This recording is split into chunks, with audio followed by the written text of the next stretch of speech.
Detail में discussion करूंगा, आपको सॉल्यूशंस बताऊंगा और आपको बताऊंगा कि किस तरीके का हमारा अप्रोच होना चाहिए पढ़ने के दौरान। इसके दूसरे तीसरे तरीके भी हो सकते हैं, लेकिन अभी मैं उसमें नहीं हूं कि आपको 2-3 तरीकों से बताऊं। ये कॉन्सेप्ट अप्रोच समझो कैसे मैं गया, ठीक है ना, अप्रोच समझो। Hello students, how you all, Jai Hind to all of you. आज मैं डिस्कस करने जा रहा हूं आपके साथ इस ईयर का 2025-26 के बोर्ड एग्जामिनेशन के जो भी बच्चे प्रिपरेशन कर रहे हैं क्लास 10 के लिए। जो मैथमेटिक्स का सैंपल पेपर आया, थोड़ा सा जल्दी आ गए सैंपल पेपर। मैं मैथमेटिक्स का सैंपल पेपर आपके साथ डिस्कस कर रहा हूं बच्चों। डिटेल में डिस्कशन करूंगा, आपको सॉल्यूशंस बताऊंगा और आपको बताऊंगा कि किस तरीके का हमारा अप्रोच होना चाहिए पढ़ने के दौरान। और मैंने जो सैंपल पेपर को ऑब्जर्व किया, वो मुझे पता चला कि जो बच्चे मेरे से अभी तक पढ़ते हुए आ रहे हैं उनको ये पेपर बहुत ज्यादा ईजी लगा होगा, और ऐसा ही ईजी आपको बोर्ड का पेपर भी लगने वाला है। कुछ छोटी मोटी बातें आपको बता देता हूं कि अभी तक जो मैंने काम किया वो क्लास 10 को चैप्टर नंबर 8 तक कंप्लीट पढ़ा रखा है। फिलहाल उसकी हेल्थ सीरीज चल रही है। जब मैं वीडियो बना रहा हूं 31 जुलाई को आपका सैंपल पेपर आया था, ठीक है। तो अभी मैं ये कहना चाहता हूं कि जो आगे के चैप्टर है उनका लोड नहीं लेना आप लोगों को। अगर उसके क्वेश्चन आपसे नहीं हो रहे, इट्स ऑल राइट, लेकिन उससे पहले के जितने क्वेश्चन है वो आपसे होने चाहिए। वही मैं आपको यहां पर दिखाते हुए भी चलूंगा, सब कुछ करवाते हुए चलूंगा। एक बार स्टार्ट करते हैं पहले नंबर क्वेश्चन के साथ। वैसे ही जो इंस्ट्रक्शंस होते हैं वो पहले की तरह ही, आप प्लीज पढ़ लेना कितने सेक्शन से आपके उसमें ABCD करके 38 क्वेश्चन, कितने क्वेश्चन होते हैं वो सब कुछ देख लेना। क्वेश्चन नंबर 1 से स्टार्ट कर रहे हैं। सबसे पहले अगर आपने नहीं भी देखा, एक बार प्लीज ट्राई करो, इसे पॉज करो वीडियो को और ट्राई करो, ठीक है ना। अच्छा, मैं अभी से कराता हूं क्योंकि मेरे पास पॉज होने का टाइम नहीं, मेरे पास कोई ऑप्शन नहीं है। बच्चों लिखा हुआ A बराबर ये, B बराबर ये, C बराबर ये, तो एलसीएम क्या होगा। बहुत इजी क्वेश्चन है। हमने करा था कि एलसीएम को समझने का टेक्निक हमें आता है। हमें पता है कि जब मैं आपको बोलता था कि बेटे अगर हमें एलसीएम निकालना है, एलसीएम ऑफ ABC, मैं कहता था कि L स्टैंड्स फॉर लोएस्ट, लेकिन आपको कंसिडर करना है हाईएस्ट को। आपको कंसिडर करना है किसको, हाईएस्ट को। हाईएस्ट किसको, हाईएस्ट जो पावर होती है, हाईएस्ट पावर प्राइम फैक्टर्स को, प्राइम नंबर्स को, उनको आपको डिस्कस करना होता है। यानी अगर आप यहां पे देखो बच्चों, जैसे ये ए जो आपको दिखाई दे रहा है, इसको थोड़ा सा एक काम करते हैं और तरीके से और सलीके से लिख देते हैं। क्या लिखेंगे सर, ए बराबर क्या दे रखा है हमें, 2 × 3 की power x, got it. B बराबर 2 raised to the power 2 × 3 × 5, और उसके बाद c बराबर कितना है सर, c बराबर है हमारे पास 2 की पावर 2 × 3 × कितना 7। अगर आप देखोगे, मैं आपको बोलता था कि तीनों एक जैसे दिखने चाहिए, आइडेंटिकल होना चाहिए। कैसे होते होंगे वो आइडेंटिकल, एक मिनट, एक काम मन कर रहा है मेरा, मुझे एक इस प्रकार का कलर लेने का बहुत मन कर रहा है, बहुत देर से ले लिया मैंने। तो कहने का मतलब है 2-3 यहाँ है, 5-7 नहीं है बेटे, 5-7 नहीं है तो 5 की पावर 0, 7 की पावर 0 डाल दो, अल्टीमेटली 1 डाला है आपने। और इसी तरीके से 2-3-5 है लेकिन 7 नहीं है, 7 की पावर 0 डाल दो, 2-3-7 है, 5 नहीं है, 5 की पावर 0 डाल दो। अभी आइडेंटिकल हो गए, तीनों के पास 4-4 एलिमेंट्स मौजूद हैं। अब आप देखोगे हाईएस्ट पावर नहीं बल्कि हमें लोएस्ट पावर देखनी, सॉरी एलसीएम में हमें बेटे हाईएस्ट पावर कंसीडर करनी होगी। और हाईएस्ट पावर 2 की कितनी है, यहां 1 2 2, तो हाईएस्ट पावर कितनी है बेटे, 2 है। 3 की हाईएस्ट पावर कितनी है, x 1 1, तो x क्या है, x के बारे में कोई जानकारी नहीं है, तो हम x को x सपोज कर लेते हैं। वो हो सकता है 0 होगा, तो जो भी होगा उसकी वैल्यू उसके अकॉर्डिंगली होगा। हमें नहीं पता कि वो 0 है, 1 2 3 क्या है, तो हम यहाँ पर 3 की पावर x को ले लेते हैं। अकॉर्डिंगली हमें पता चल जाएगा, क्योंकि हमें निकालना ही किसकी वैल्यू है, x की वैल्यू, तो हमें पता चल जाएगा। क्योंकि हम नहीं जानते ना कि x और 1 1 में सबसे बड़ा कौन है, तो हम लेट से x को सपोज कर लेते हैं। अब हम यहाँ देखते हैं 5 की पावर 0, 1 और 0, तो 5 की पावर 1 सबसे हाईएस्ट वैल्यू है, और इसके बाद बेटे 7 है, 7 की पावर 0 0 और 7 की पावर 1 हमारी हाईएस्ट वैल्यू है। तो कुल मिलाकर रिजल्ट कितना है, 2 की पावर 2 4 हो जाएगा, × 5 × 7 × 3 की पावर x। ये बेटे 5 की 20, 20 सत्ते कितना होता है, 140 × 3 की पावर x हो गया। लेकिन क्वेश्चन तो कह रहा है कि एलसीएम कितना है इनका, इतना, यानी कि अकॉर्डिंग टू द क्वेश्चन जो इसका आंसर होना चाहिए वो इतना होना चाहिए। तो हम बोलेंगे सर अगर इतना होना चाहिए तो we need to solve it now. तो हम बोलेंगे 3 की पावर x बराबर 3780 और डिवाइडेड बाय कितना, 140, 0 ने 0 को कट कर दिया। 3 की पावर x बराबर 378 डिवाइडेड बाय 14, बेटे 14 एकम 14, 14 दूनी 28, 28 और 8 कितना होता है 9, 9 अगले 14 सत्ते 98। तो कुल मिलाकर 3 की पावर x बराबर 27 कैन बी रिटन एज 3 की पावर 3, और यहां से बच्चों x बराबर कितना आ जाएगा, रिजल्ट 3 आ जाएगा। तो इस प्रकार से आपने से सॉल्व कर दिया, बहुत प्यार से, x का ऑप्शन था, ठीक है, तो x बराबर 3 आ गया। That's how we will do this. अभी मैं आपको समझा रहा हूं इसीलिए टाइम लगेगा, लेकिन जब आप करोगे आप किसी को समझाने वाले नहीं होगे, सिर्फ स्टेप्स फॉलो करोगे and you will get the result. तो वही प्रोसेस लगा जो हम करते थे, क्योंकि अब x 3 होगा तो 3 1 पे सबसे बड़ा कौन था, x था। तो that's how you will get the result, ठीक है ना। अब आगे बढ़ते सर, हमारे पास नेक्स्ट क्वेश्चन है, the shortest distance between the point. Sir coordinate geometry का क्वेश्चन है। इससे पहले वाला रियल नंबर का क्वेश्चन था चैप्टर नंबर 1 का, ये वाला चैप्टर 7 जो कोऑर्डिनेट ज्योमेट्री है वहां से क्वेश्चन पूछा गया। सर क्वेश्चन की बात क्या पूछना चाह रहे हैं क्वेश्चन वाले हमसे, बोल रहे हैं कि शॉर्टेस्ट डिस्टेंस बताओ। बेटे फ्रॉम दी वाई एक्सिस, देखो दो तरीके करने के। वाई एक्सिस में कोई भी पॉइंट जो लाई करता होगा कैसा दिखता होगा, ऐसा दिखता होगा, क्योंकि वाई एक्सिस में बेटे एक्स कितना होता है 0, तो वाई एक्सिस में लाई करने वाला कोई भी पॉइंट ऐसा दिखता होगा। आप पहली बात समझो, उसका एक्स कोऑर्डिनेट डेफिनेटली क्या होगा, एक्स कोऑर्डिनेट उसका पक्का कितना होगा बेटे, 0 होगा, क्योंकि हम जानते हैं कि वाई एक्सिस पर, एट वाई एक्सिस हम सभी जानते हैं कि एट वाई एक्सिस जो एक्स कोऑर्डिनेट होता है that is equal to 0, that's why we have put it. तो इसका पूछ रहा है कि इससे शॉर्टेस्ट डिस्टेंस कितना है, 2,3 से। आप ऐसे सोचने लग जाओगे तो लगेगा आई सर कैसे करें, क्योंकि इसमें फिर क्लास 12 का कॉन्सेप्ट लग जाएगा, मैक्सिमम मिनिमम टाइप की चीज। लेकिन हमें वैसे थोड़ा ना करना है, हमें तो बेसिकली सिंपल चीज समझ में आ रही है। हमें पता है कि सर अगर ये मेरे पास एक एक्स एक्सिस है और ये वाली मेरे पास वाई एक्सिस है, और वो पॉइंट जो होगा रफली हम देख सकते हैं कहां लाई कर रहा होगा, 2,3 फर्स्ट क्वाड्रेंट में। आप मुझे बताओ कि वो बोल रहा है फ्रॉम दी वाई एक्सिस कौन सी है, ये। अगर ये पॉइंट ये है तो इसका शॉर्टेस्ट डिस्टेंस कितना होना चाहिए बेटे, यही तो होना चाहिए शॉर्टेस्ट डिस्टेंस परपेंडिकुलर डिस्टेंस को ही कहते हैं, क्योंकि वाई एक्सिस में कहीं भी आप ड्रॉ कर सकते थे लाइन, लेकिन हमें शॉर्टेस्ट निकालना है, इसलिए हमने सीधा परपेंडिकुलर ड्रॉप किया। और हम सभी जानते हैं कि सर यहां से यहां तक का डिस्टेंस तो 3 होगा और यहां से यहां तक का डिस्टेंस 2 होगा, तभी तो कोऑर्डिनेट डिफाइन होगा। तो ये डिस्टेंस जो होगा बेटे ये 2 यूनिट डिस्टेंस है, यानी जिसकी भी बात चल रही है वो 2 यूनिट्स है जिसकी बात चल रही है। यानी परपेंडिकुलर अगर मैं इस पी पॉइंट से एम पॉइंट पर ड्रॉप किया तो हमें जो डिस्टेंस मिला वो मिनिमम डिस्टेंस मिला इसके बीच का, जो कि कितना है, 2 unit. So option A should be the right answer. आप बात को ध्यान से समझना, याद मत करना, ऐसा नहीं कि सर जो आगे वाला होगा वो बोल देंगे सर यहाँ वाई बोला लेकिन हमने एक्स क्यों लिया, ऐसा कुछ मत सोचना। सिंपल से जैसे ही आप ड्रॉ करोगे आपको एकदम समझ में आ जाएगा कि वो पॉइंट का जो मिनिमम डिस्टेंस है, शॉर्टेस्ट डिस्टेंस है वाई एक्सिस से बेटे वो 2 है, और सिमिलरली एक्स एक्सिस से कोई पूछता वो 3 है। तो याद मत करना कि एक्स पूछेगा तो वाई लेंगे, वाई लेगा तो एक्स, ऐसा वाला मत करना, ड्रॉ करना, सीधे आंसर मिल जाएगा। आगे बढ़ते। सर बोल रहा है if the line given by this, ये क्वेश्चन कहां से दिख रहा है सर, ये क्वेश्चन दिख रहा है आपका linear equation in 2 variable chapter number 3 से, ठीक है ना। तो आप आई होप समझते हुए चलते रह होंगे, मुझे बोलने की जरूरत पड़नी चाहिए क्या आप लोगों को कि ये चैप्टर नंबर 3 से है, ये चैप्टर नंबर 7 से है, ये वाला चैप्टर नंबर 1 से। चलो मैं कोई बात नहीं, हल्का सा रेफरेंस देता हुआ चलूंगा। बच्चों ये क्वेश्चन है if the lines given by, बेटे लाइन हम जानते हैं ax plus by plus c के फॉर्म की होती है, डेफिनेटली सर ये लाइन की इक्वेशन है। दूसरी जो लाइन है वो कितनी है, 2x प्लस 5y प्लस का 1 इक्वल टू 0। अब एक बात थोड़ा समझने वाली है कि जब भी मैंने आपको बोला था इक्वालिटी के या तो इस तरफ ही रखो कांस्टेंट को या तो उस तरफ ही रखो, दो लाइनों को कंपेयर करते समय अलग अलग जगहों पे रखोगे अच्छा नहीं लगता। जैसे ये अगर इक्वल टू के उस तरफ है बच्चों, अगर ये इक्वल टू के उस तरफ है तो मैं कोशिश करूंगा कि इस वाले को भी इक्वल टू के उस तरफ भेज दूं, तो 1 उधर जाके -1 हो जाएगा। बोले आर नॉट पैरेलल देन के हैज टू बी।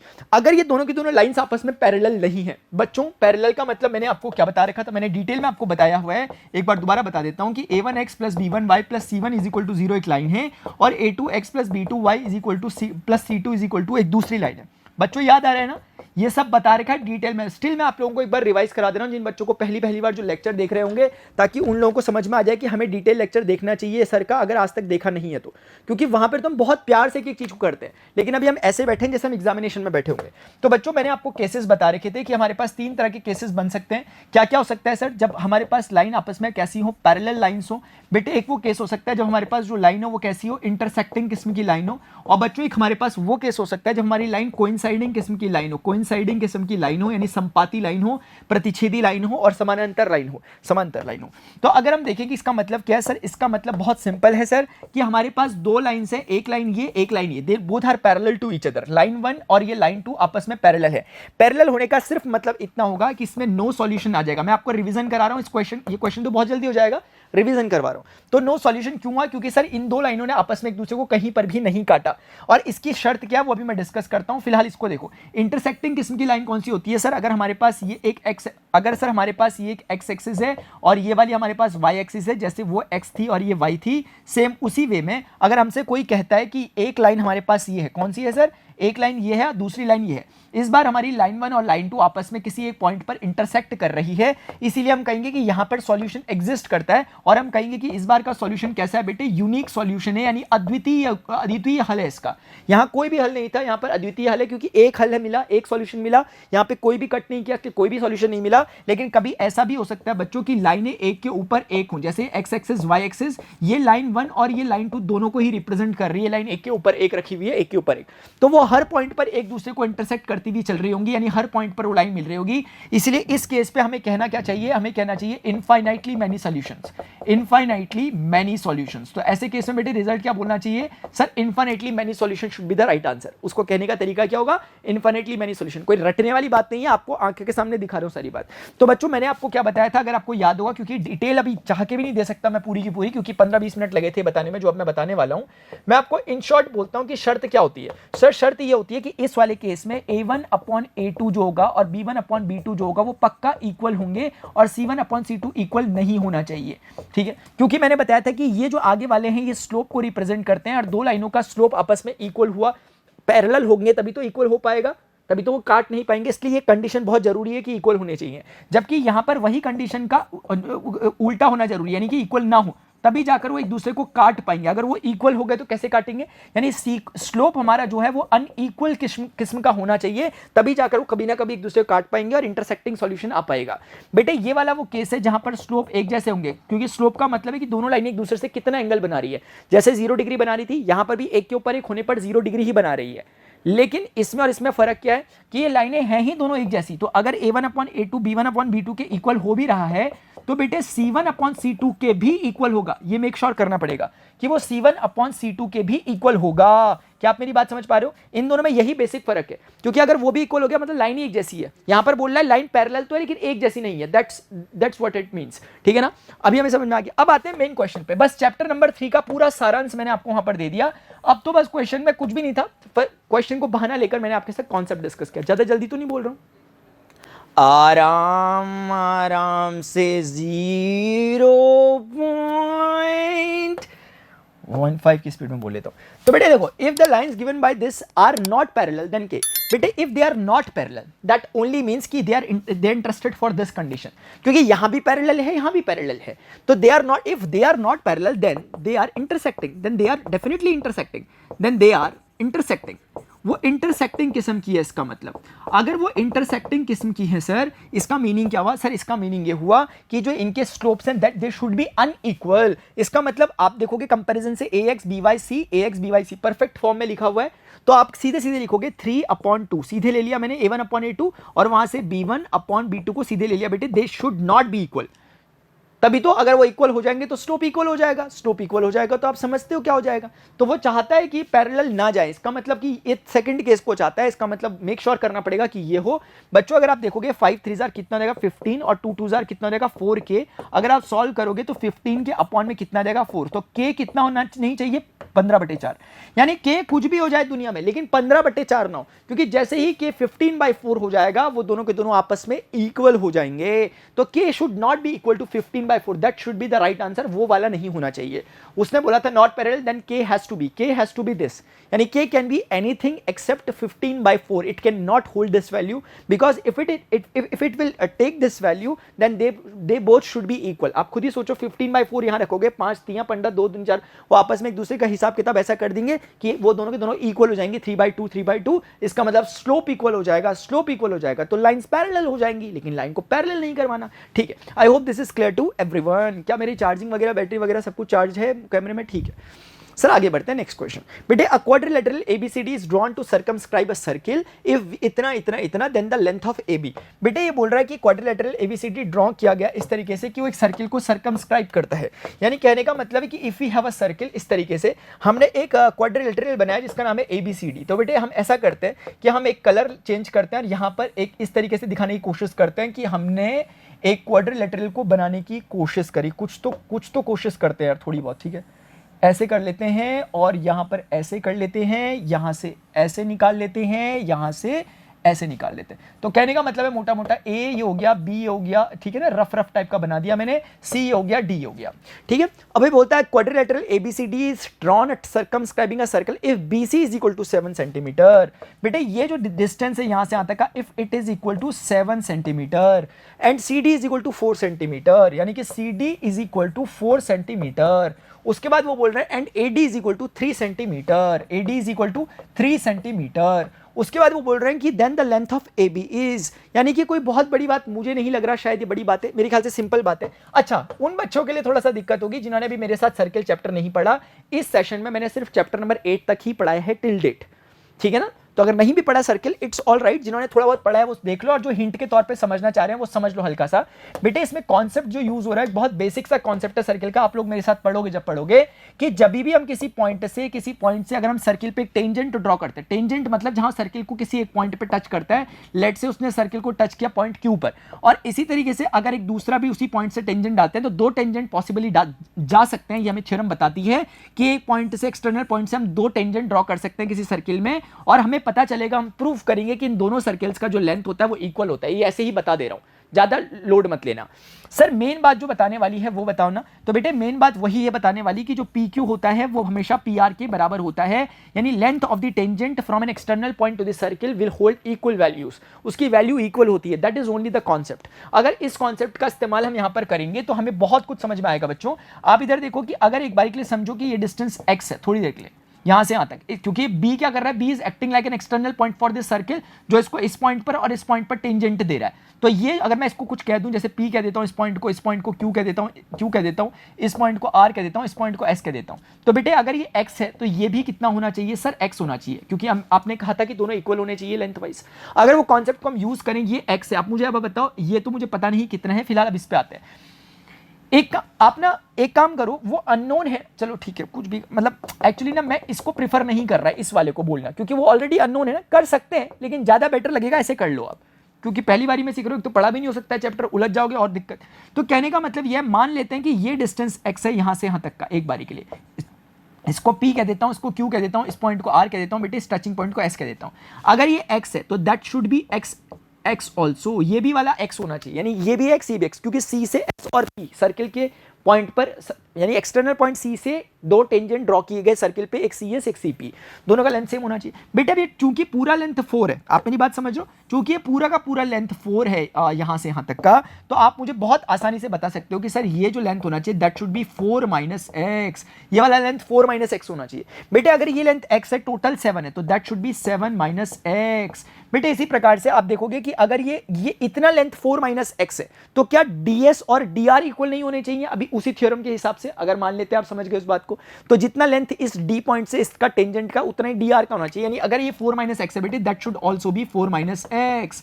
लेकिन अब एक बात देखो कि ये टोटल डिस्टेंस तो 3 था, ये 4 माइनस एक्स हो गया, तो कितने बच्चे समझ पा रहे हैं, जबरदस्ती मत करना, कि आप समझ पा रहे हो कि टोटल डिस्टेंस 3 में से इस डिस्टेंस को अगर मैं माइनस कर दूं, यानी कि कितना 3 माइनस 4 प्लस एक्स, यानी कि कितना x माइनस 1। क्या आप मेरी बात समझ पा रहे? तो इसका मतलब ये अगर x माइनस 1 है बेटे, तो झूठ मत बोलना कि ये कितना होगा, बोल दो कि सर हमें समझ में आ गया कि ये भी x माइनस 1 ही होगा, ठीक है। और ये x माइनस 1 है बेटे, और ये 7 माइनस एक्स है, पूरी कहानी सिर्फ एक ही कॉन्सेप्ट पे जा रही है, तो ये भी कितना होना चाहिए, 7 माइनस एक्स होना चाहिए कि नहीं होना चाहिए। आप चाहते तो क्वेश्चन आपका कब का कैसे भी तरीके से हो सकता है, लेकिन मुझे ये अप्रोच सही लगा, मैंने कर दिया। अब आप मुझे खुद बताओ कि यहां से जो हमारा टोटल डिस्टेंस बेटे निकल रहा है, जो ए बी हमें निकालना था, A B is nothing but what x minus 1 में हमें ऐड करना है कितना सर, 7 माइनस एक्स को। तो बेटे नेगेटिव x पॉजिटिव x से कट गया, 7 में से 1 गया, कितना हो गया, 6 हो गया, और सेंटीमीटर में। क्या मैंने कुछ भी गलत बोला? इसके दूसरे तीसरे तरीके भी हो सकते हैं, लेकिन अभी मैं उसमें नहीं हूं कि आपको 2-3 तरीकों से बताऊं, क्योंकि कुछ बच्चों ने शायद ये चैप्टर नहीं पढ़ा होगा, और क्योंकि एथिकली मैंने भी अभी नहीं पढ़ाया क्लास 10 के बच्चों को, इसलिए बताना ज़्यादा उलझाना सही नहीं रहेगा। इसलिए सिर्फ एक कॉन्सेप्ट मैंने ऑल्दो आपको बता दिया हल्का हल्का सा, प्रूविंग इसकी कि क्यों होते हैं वो हम चैप्टर के दौरान देखेंगे, ठीक है। जिन बच्चों ने ऑलरेडी पिछले साल के लेक्चर से मैंने देख लिया था उनको तो और समझ में आ ही गया होगा। तो फिलहाल आई होप दिस इज क्लियर।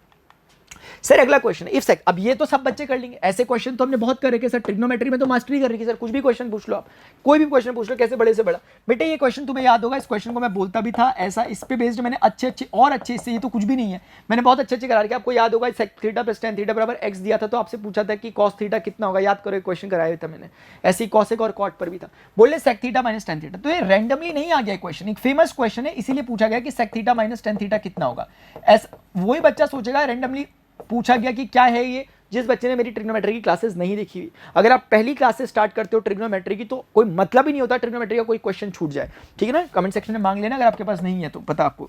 देखो बच्चे, हमें सिंपल पता है कि वी नो दैट, बेटे सिंपल सी बात पता है, और ये नहीं कि सर हमें कैसे पता चलेगा, ये कैसे लगाए। बेटे यही बात मैंने पूरी क्लास के दौरान बताई रहती है, कैसे समझ में आता है ना। अभी a square minus B square लग रहा है सीधे सीधे, क्योंकि क्वेश्चन हमें 36 बार कर रखा, इसीलिए हमें ज्यादा सोचना ही नहीं पड़ रहा, हमें सीधे सीधे पता है कि करना क्या है।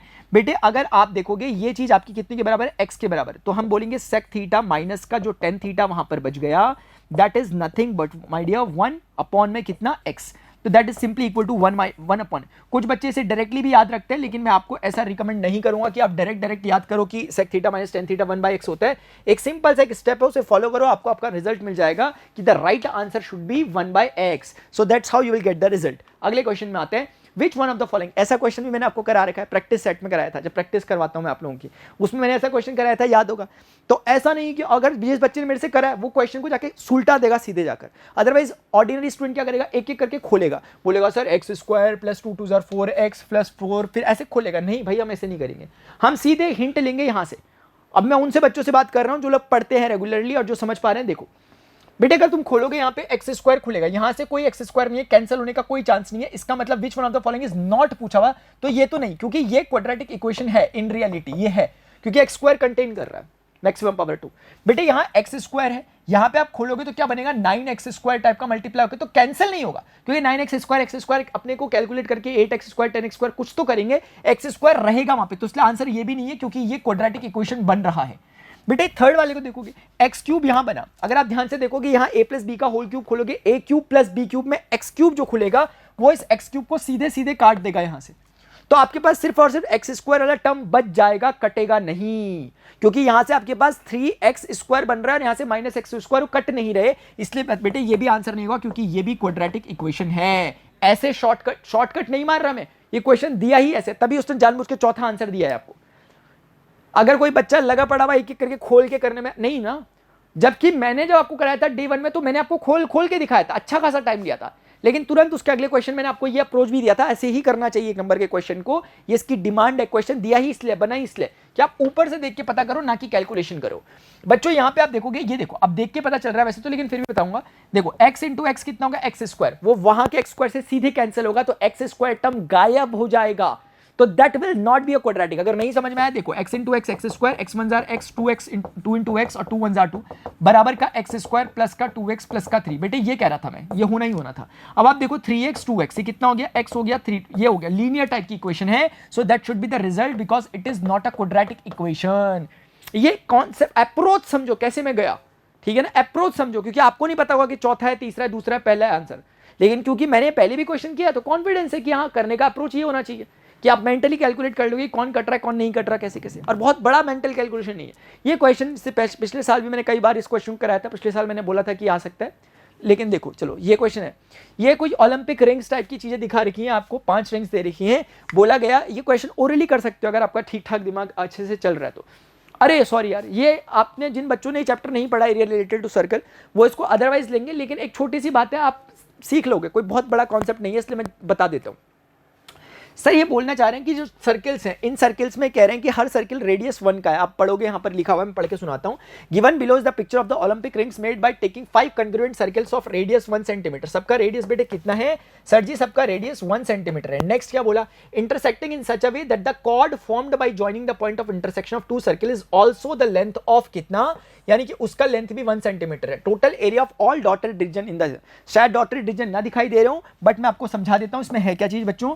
ये वाला सर्किल इसको जब इंटरसेक्ट कर रहा है और ये वाले सर्किल जो आपस में इंटरसेक्ट कर रहे हैं, इनके बीच का जो एरिया बन रहा है, एक यहां बन रहा है, एक यहां बन रहा है, एक यहां बन रहा है, एक यहां बन रहा है, इन एरियाज को फाइंड आउट करना है। जबकि हमें क्या इंफॉर्मेशन गिवन है कि जो ये सर्किल है सबका जो लेंथ है बच्चों वो कितना है सर जी, वो 1 सेंटीमीटर है, 1 सेंटीमीटर है। ये ना केवल इसके सेंटर से उनका लेंथ 1 सेंटीमीटर है, बल्कि इस पॉइंट को अगर मैं इसे ए कह देता हूं, इस पॉइंट को अगर मैं बी कह देता हूं, ए और बी पॉइंट को ज्वाइन करने वाले, ए और पॉइंट को बच्चों कितनी मेरी बात समझ रहे हैं, ए और बी को ज्वाइन करने वाला जो एक कॉर्ड है, कॉर्ड किसे कहते हैं, कॉर्ड मैं आपको समझा देता हूं उसमें हो क्या रहा है एक्चुअली। एक यहां पे बना के फिगर ना अलग से, ये एक सर्किल था, दूसरा सर्किल उसके साथ आकर के इंटरसेक्ट कर रहा है, ठीक है, मैं आपको ऐसे ही समझा देता हूं, ज्यादा दिक्कत हो रही है तो। ये दो, आई एम सॉरी, ओप्स, ये दो सर्किल है बच्चों, इस तरीके से आपस में इंटरसेक्ट कर रहे हैं। मैं आपको समझाने के लिए बताता हूं, मैंने इसे ए पॉइंट बोला, इसे बी बोला। असल में कॉर्ड किसे कहते हैं, किसी भी सर्किल का, जैसे सर्किल की कॉर्ड की अगर हम बात करें, वैसे किसी भी फिगर के लिए ट्रू है, किसी भी एक पॉइंट को किसी भी उसके दूसरे पॉइंट के साथ जब हम कनेक्ट करते हैं तो जो लाइन सेगमेंट होता है उसी को हम कॉर्ड कहते हैं।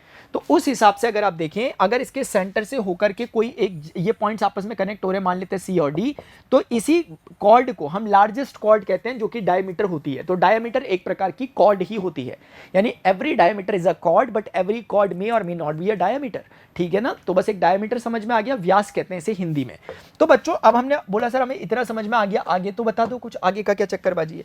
तो बेटे मैंने आगे बोलने की कोशिश की कि क्वेश्चन कह रहा, मैंने कहा मेरे फैक्ट नहीं है, क्वेश्चन कह रहा कि अगर आप इसका रेडियस चेक करोगे इस सर्किल का, मतलब रेडियस चेक करने के लिए मैं उन्हें मीट कर दे रहा हूं, क्योंकि रेडियस चेक करने का मतलब क्या, सर्कमफेरेंस में मीट करा दो। तो अगर मैं इसे ओ पॉइंट कहता हूं, ये डिस्टेंस 1 सेंटीमीटर है और ये डिस्टेंस भी 1 सेंटीमीटर। बच्चों ये मैं नहीं कह रहा, क्वेश्चन ने देखा कि ये all circles are of the radii 1 centimetre.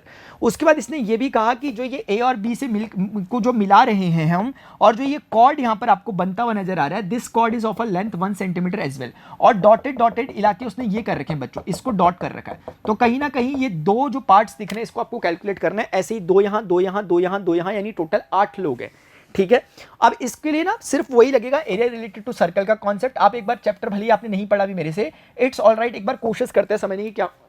चलो ठीक है, मैं बता देता हूँ हल्का सा, बाद में काम आएगा जब आप पढ़ोगे, क्योंकि कुछ तो टेक्निकल टर्म होंगे इसमें। जैसे मैं आपको बताता हूँ, अगर मैं इसमें से इस चीज़ को फाइंड आउट करने की कोशिश करूँ, कौन सी चीज़ को बच्चों, अगर मैं इसमें से ये पूरा एरिया निकाल पा रहा हूँ और इस पूरे एरिया में से मैं ट्राइंगल के एरिया को घटा पा रहा हूँ, इस ट्राइंगल के एरिया को, देखो मैं क्या कह रहा हूँ, इसको बाद में जब आप पढ़ोगे तो कुछ टेक्निकल नाम अभी ले लेता हूँ, बाद में समझ में आएगा मैंने क्या कहा था।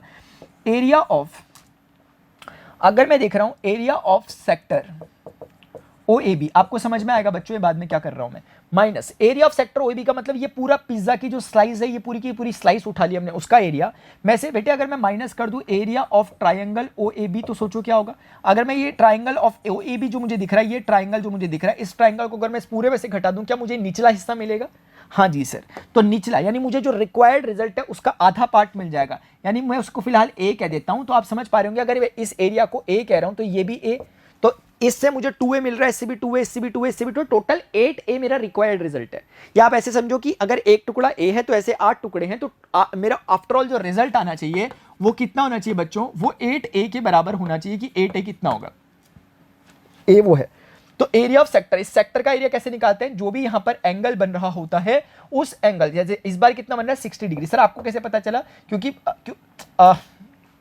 बेटे ये वाला 1 है, ये वाला 1 है, ये वाला 1 है ना। अगर आप देखोगे ये जो चीज दिख रही है सेगमेंट, ये भी 1 सेंटीमीटर का है, तो ये कैसा ट्राइंगल बन रहा है, इक्विलेटरल ट्राइंगल, यानी समबाहु त्रिभुज, यानी तीनों भुजाएं समान है, तो एंगल डेफिनेटली कितना होना चाहिए 60 60 60। तो इसलिए ये 60 है, तो 60 divided by 360 pi are square, are कितना है इसका 1 ही है, तो कोई टेंशन नहीं है। ये जो चीज निकली है कौन है, ये पूरी स्लाइस है, OAB टाइप का जो पूरा एक स्लाइस दिख रहा है वो है। उसमें से बच्चों अगर मैं ट्रायंगल के एरिया को हटा देता हूं, मुझे निचले वाला A मिल जाएगा। यानी ट्रायंगल का एरिया कितना होगा, आपको अगर पता होगा √3/4, ये होता है फॉर्मूला किसी भी ट्रायंगल का जो इक्विलेटरल ट्रायंगल होता है, √3/4 टाइम्स A स्क्वायर, यानी साइड का स्क्वायर, दैट्स ऑल। ये मेंटली हो जाता है, ये मेंटली भी कर लोगे आप अगली बारी में, तो अभी करके दिखा रहा हूं।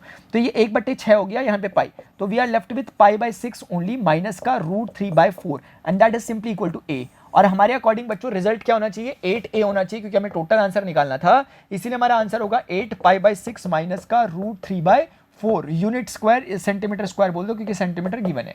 तो आप देखें इनमें से कौन सा रिजल्ट होना चाहिए, that should be the right answer, that's how we will calculate it. ठीक है, अभी अगर आपने चैप्टर नहीं पढ़ा, लोड बिल्कुल नहीं लेगा कोई भी बच्चा, मैंने ऐसे ही आपको बता दिया, आपको समझ में आ जाएगा।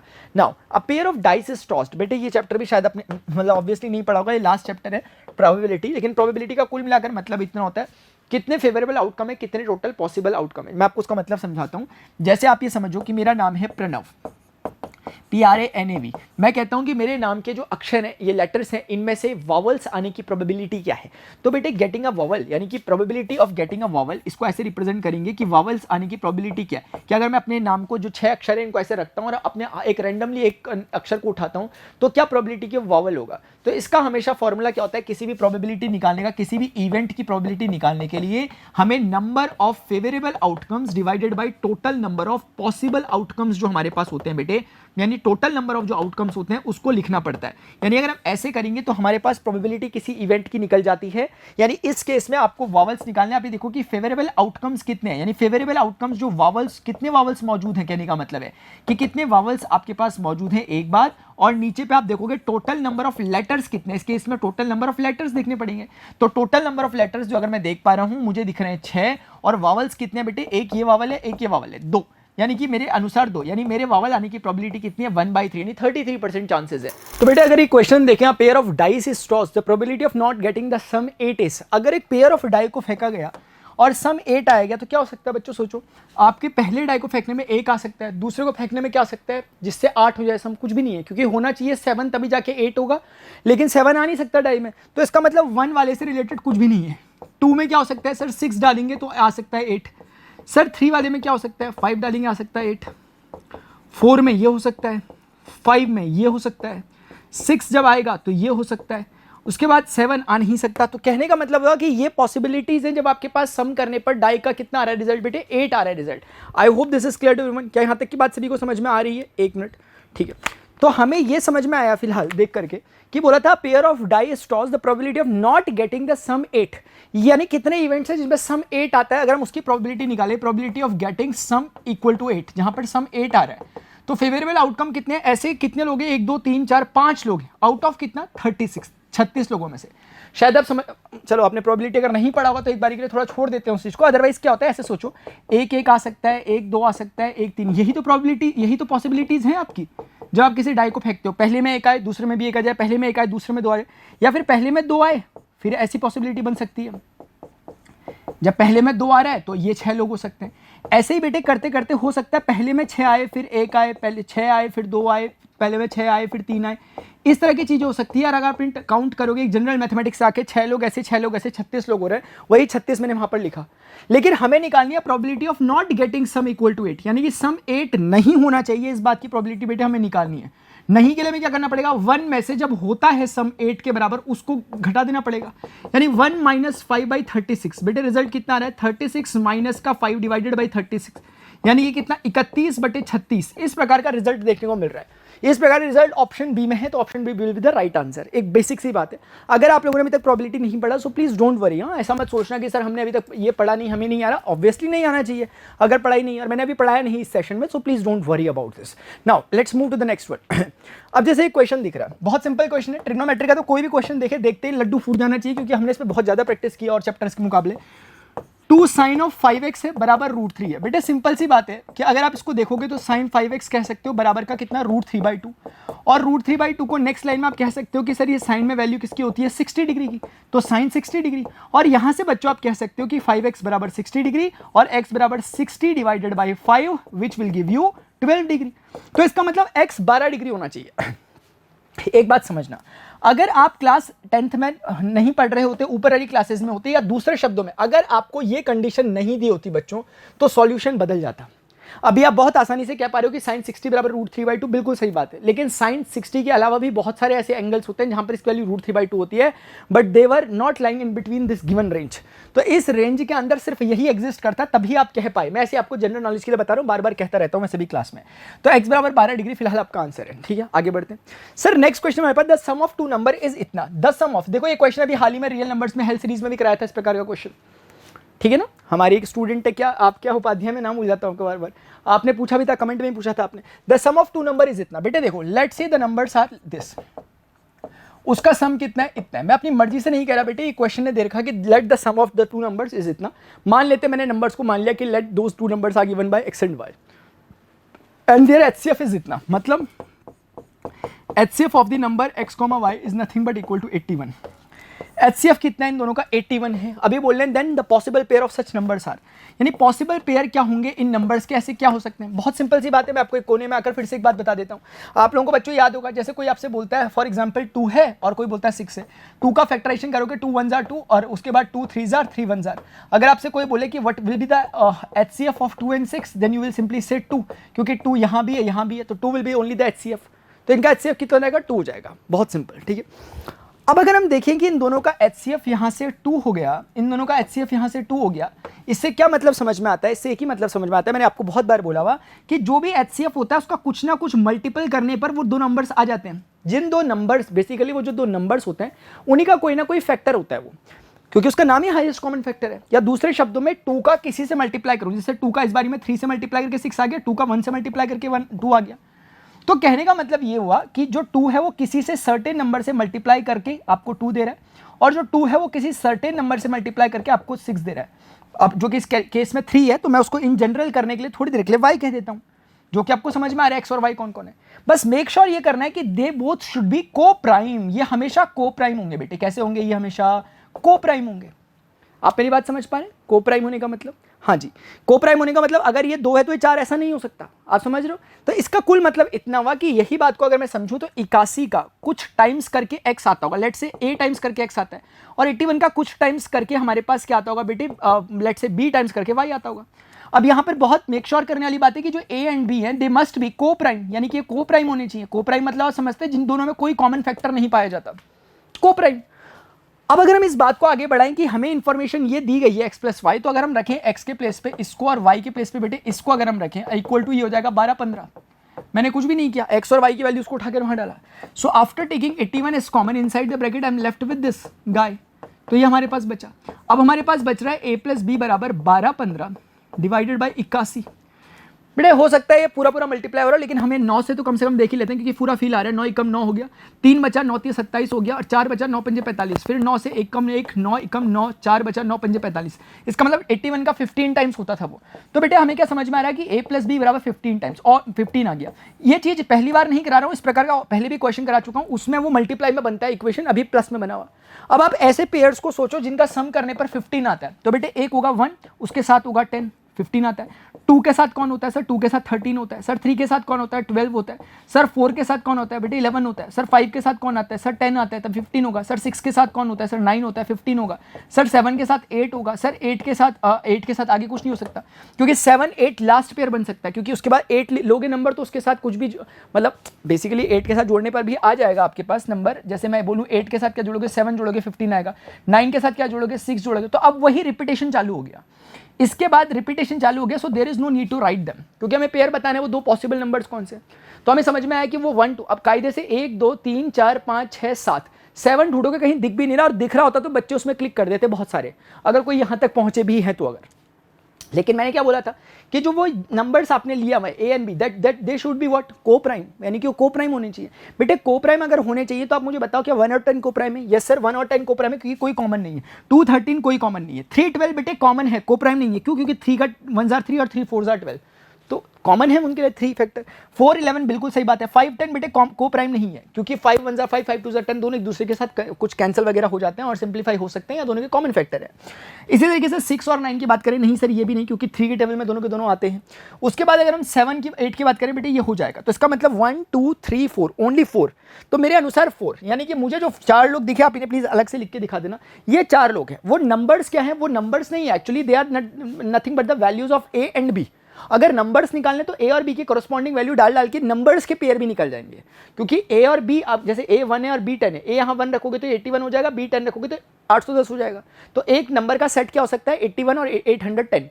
ऐसे करके ए और बी की वैल्यू जो पॉसिबल वैल्यू वहां डालोगे, कॉरस्पॉन्डिंग एक्स वाई मिलेंगे, क्योंकि 4 ही ए बी की कॉरस्पॉन्डिंग पेयर्स बन रहे हैं, इसलिए 4 ही एक्स वाई की वैल्यूज बन पाएंगी। So much easy. ऐसे क्वेश्चंस मैं कराता रहता हूँ। रियल नंबर से एक क्वेश्चन, ये क्वेश्चन आपका कहाँ से बेटे? ये क्वेश्चन आपका रियल नंबर से है, रियल नंबर वाले चैप्टर से, यानी चैप्टर नंबर 1 से। इतनी गर्मी अजीब सी प्रकार की हो रही है कि क्या बताऊँ मैं, बताने लायक भी नहीं है भाई, पता नहीं किस बात पे हो रही है यार। ठीक है चलिए आगे बढ़ते हैं। Sir if the area of the base of the, बेटे हो सकता है आपने चैप्टर ना पढ़ा, लेकिन सरफेस एरिया वाले चैप्टर से क्वेश्चन आ रहा है, ठीक है ना? सरफेस एरिया वाली जो चीज है वहां से चैप्टर से आ रहा है। If the area of the base of right circular cone, देखिए जरा, कौन ऐसा होता है भी आप पढ़ोगे, जिसने नहीं पढ़ा कोई बात नहीं। If the area of the right, if the base, base बेटे ये होता है किसी भी राइट सर्कुलर कोन का जो बेस होगा वो क्या होता है? एक सर्किल होता है, जैसे एक टोपी होती है कोन टाइप की, उसका नीचे का बेस क्या होता है? सर्कुलर होता है। तो ये कह रहे हैं कि if the area of this base, इसका एरिया जो है that is given by 51 centimetre square. अब क्योंकि ये सर्किल है तो सर्किल के अनुसार ये पाई आर स्क्वायर होना चाहिए, इसका एरिया 51 सेंटीमीटर स्क्वायर। बेटे आर स्क्वायर बराबर कितना हो गया? 51 अपॉन पाई, और पाई को बेटे आप क्या लिख सकते हो? 51 अपॉन 22/7, 7 को आप ऊपर भेज सकते हैं। तो ultimately you are left with this guy only, और कुछ कैंसलेशन के चांसेस मुझे खास होते हुए नजर नहीं आ रहे, तो मुझे कुछ आगे करने का मन इसमें कर नहीं रहा। मुझे लगता है कि इसको इतना ही छोड़ दो अभी, क्योंकि आगे कुछ होता हुआ नजर आ नहीं रहा मुझे इसमें, मैंने इसको इतना ही छोड़ दिया। मैं बोलता हूँ नेक्स्ट डेटा मेरे पास क्या है, नेक्स्ट डेटा देखने की मैं कोशिश करता हूँ, रुक जाओ। नेक्स्ट डेटा क्या है? And its volume is 85 centimetre square. इसका जो वॉल्यूम है वो 85 सेंटीमीटर स्क्वायर है, और अगर आप देखेंगे इसका वॉल्यूम कितना होगा? 1/3 pi are square h, and that should be equal to 85।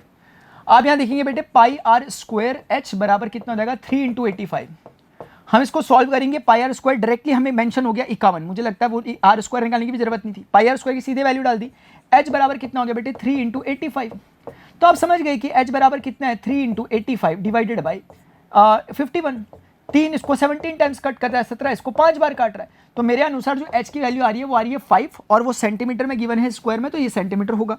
इसका मतलब बच्चों मुझे समझ में आ गया कि एच की वैल्यू 5 सेंटीमीटर पूछा गया था, height of the cone, so that is simply the result. ये इतनी सिंपल इसका आंसर आ गया। Now let's move to the next one.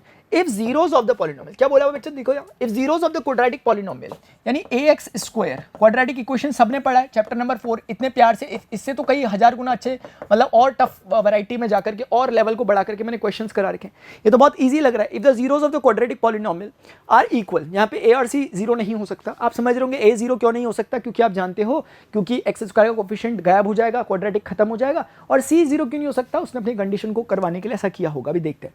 ये बोल रहा है if the zeros of the given quadratic polynomial, अगर एक क्वाड्रेटिक पॉलिनोमियल है इसके इफ आर इक्वल, अगर जीरोस आर इक्वल, तो मैं कहूंगा इफ जीरोस आर इक्वल, मैं कहूंगा इफ जीरोस आर इक्वल, अगर जीरोस इक्वल है किसी क्वाड्रेटिक पॉलिनोमियल के, इसका एक ही मतलब निकल करके आता है बच्चों कि बी स्क्वायर माइनस का 4ac बराबर का 0 और बी स्क्वायर बराबर का कितना 4ac, यही मतलब निकल के आता है अगर किसी क्वाड्रेटिक के जीरो इक्वल है आपस में। It means only this.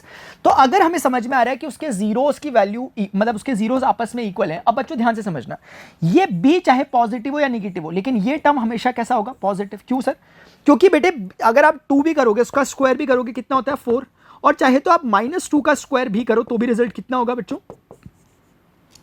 यानी b पॉजिटिव हो निगेटिव हो, लेकिन स्क्वायरिंग टर्म हमेशा कैसा होता है पॉजिटिव, इसलिए लेफ्ट हैंड साइड पॉजिटिव है तो तय हो गया। 4 पॉजिटिव हम जानते हैं।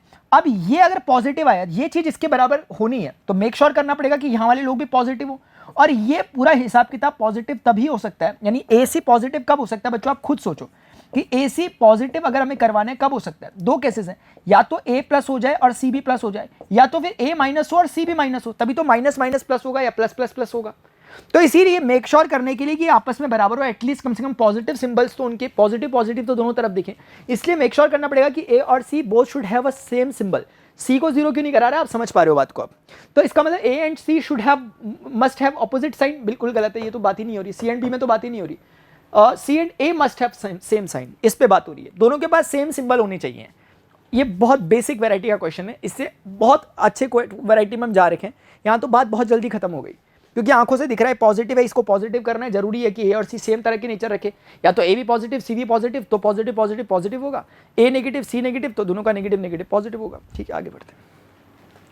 बेटा लिखा हुआ है द एरिया ऑफ, जैसे क्वेश्चन लिखा हुआ है the area of a sector of a circle of radius इतना, देखिए जरा ध्यान से क्या लिखा हुआ है, the area of a sector of a circle of radius इतना। देखते हैं जरा, जैसे एक सर्किल है, the area of a sector of a circle of radius 25 cut off by the arc of length.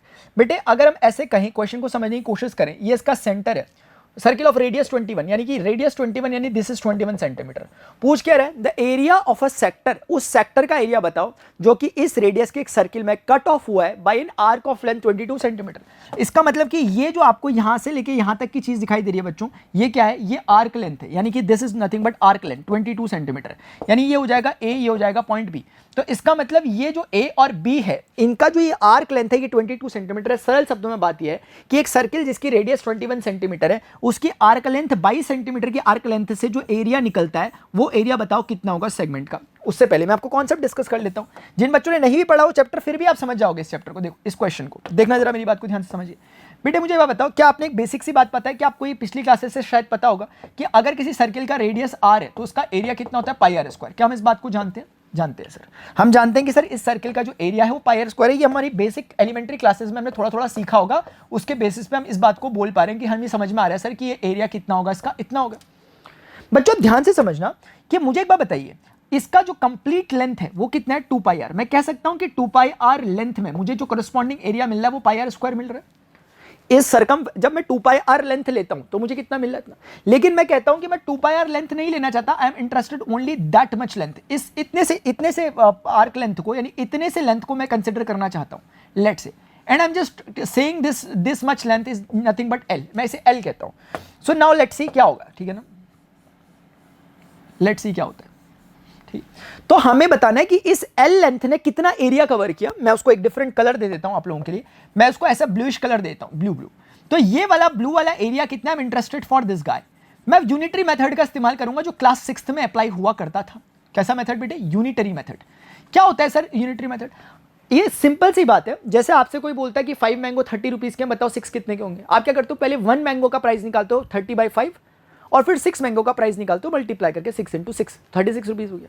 तो अगर आप यहाँ पे देखो तो आपको जो गिवन डेटा या जो गिवन बेटे इन्फॉर्मेशन है 6 हो गया, जो गिवन डेटा और गिवन अरे यार ये क्या हो रहा है, अच्छा वो लॉक्ड है, ठीक है। तो बच्चों मेरी बात को प्लीज ध्यान से समझना। अगर आप देखोगे कि इसका कंप्लीट एरिया इतने लेंथ से, कितने लेंथ है 2πr लेंथ से जो एरिया बनता है वो πr स्क्वायर है। तो आप पहले काम करो, यूनिट लेंथ से कितना बनता हो, यानी 1 बचा दो यहाँ पे। यूनिट लेंथ से बनने वाला एरिया कितना है बेटे, इतना है। यानी r ने r को काट दिया, πr डिवाइडेड बाई 2π, और कहने का रिजल्ट कितना है, ½ × r। ये आया, गलत कह रहा हूं क्या मैं, पाई कर दिया। तो यूनिट लेंथ यानी 1 यूनिट लेंथ में इतना एरिया बनता है बेटे। यूनिट लेंथ में इतना बनता है, तो एल लेंथ में कितना एरिया बनेगा, तो रिजल्ट आएगा ½ × l × r। तो इतना एरिया बनता है, ये समझ में आया हमें, इतने लेंथ में। यानी कि वो जो ब्लू कलर की चीज है, इसका एरिया वैल्यू कितनी होगी बेटे, इसकी वैल्यू होगी ½ × lr। इसकी वैल्यू क्या होगी, ½ × lr। I hope this is clear everyone. क्या मेरी बात समझ में, सभी को समझ में आ रही है, ½ × lr, ठीक है। अब देखिए इधर, अब मुझे क्या करना है, जैसे इस क्वेश्चन को मैं सॉल्व करने की बात करता हूं, अब मुझे ये समझ में आया कि जो इसका एरिया है वो कितना होगा, वो मुझे निकालना था बेटे। मुझे पता चल गया सिंपल सी बात की, मैंने फॉर्मूला निकाल दिया। फॉर्मूला कहता है ½ × lr, तो मैं कहूंगा ½ × l कितना ले रहे हो, 22 सेंटीमीटर, r कितना ले रहे हैं सर, 21 सेंटीमीटर। बेटे we need to just solve it now. 2 से 11 बार काटेगा, 11 1 11, 11 2 22, और 22 में 1 जुड़ जाएगा 23। क्योंकि ये एरिया है सेंटीमीटर में, इसलिए centimetre square. So 231 centimetre square should be the right answer. ऐसे करेंगे, कितना ईजी है। तो मैंने आपके लिए वो साइड में ना कॉन्सेप्चुअल तरीके से मैंने उस फॉर्मूले को डिराइव कर दिया, डायरेक्ट लिखने की बजाय। ऑल्दो आप चाहें तो याद कर सकते हैं, लेकिन शुरुआत में ऐसे करोगे तो हो जाएगा। अभी नेक्स्ट क्वेश्चन आता है सर, इफ ट्राइंगल ABC, देखो देन द पेरीमीटर ऑफ। ये क्वेश्चन मैंने ऐसे क्वेश्चन कितने करा रखे, प्रैक्टिस आपकी जबरदस्त तरीके से हो रही है इस तरह के क्वेश्चन पे प्रैक्टिस। ट्राइंगल का तो कोई भी क्वेश्चन अगर आराम से निपटा दोगे ना, हमने करा, इतनी प्रैक्टिस है। आपको एक बार दिखा देता हूं। ये कहना चाह रहे हैं कि सर हमारे पास एक ट्राइंगल ABC है, मतलब according to them if we have a triangle ABC, let's say बेटे ये ट्राइंगल है जिसका नाम है ABC, and another triangle we have is DEF। एक ट्राइंगल है जिसका नाम क्या है, DEF ट्राइंगल। तो 2 ट्राइंगल है, ABC ट्राइंगल और DEF triangle. Now what they are saying, ये कहना क्या चाहते हैं, ये कह रहे हैं कि AB बराबर 6 सेंटीमीटर। AB बराबर 6 सेंटीमीटर का मतलब क्या हुआ सर, AB बराबर 6 सेंटीमीटर मतलब ये, और DE बराबर 9 सेंटीमीटर, DE बराबर 9 सेंटीमीटर ये। उसके बाद EF बराबर 6 सेंटीमीटर बेटे, इसका मतलब हुआ ये, और FD बराबर 12 सेंटीमीटर, इसका मतलब हुआ ये। Now then the perimeter of triangle ABC, बेटे they are interested for the perimeter of this triangle मतलब ABC। पेरीमीटर बहुत सिंपल क्वेश्चन है, ज्यादा नहीं सोचना, ठीक है ना, सिंपल बेस्ड क्वेश्चन है। पेरीमीटर ऑफ ट्राइंगल ABC निकालना, they are interested for this गाय।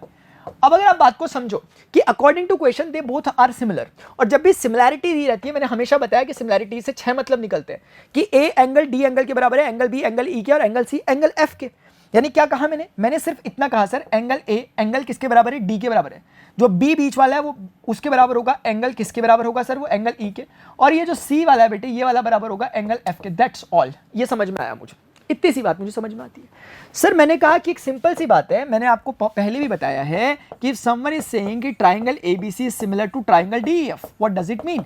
इसका मतलब है कि शुरुआत की 2 जो साइड्स हैं और उसकी जो शुरुआत की 2 साइड्स हैं उसका रेशियो, इसकी जो बाद की 2 साइड है BC और उसकी जो बाद की 2 साइड है EF उसका रेशियो, और फर्स्ट और थर्ड, और यहाँ पे फर्स्ट और थर्ड जो दिख रहा है इसका रेशियो।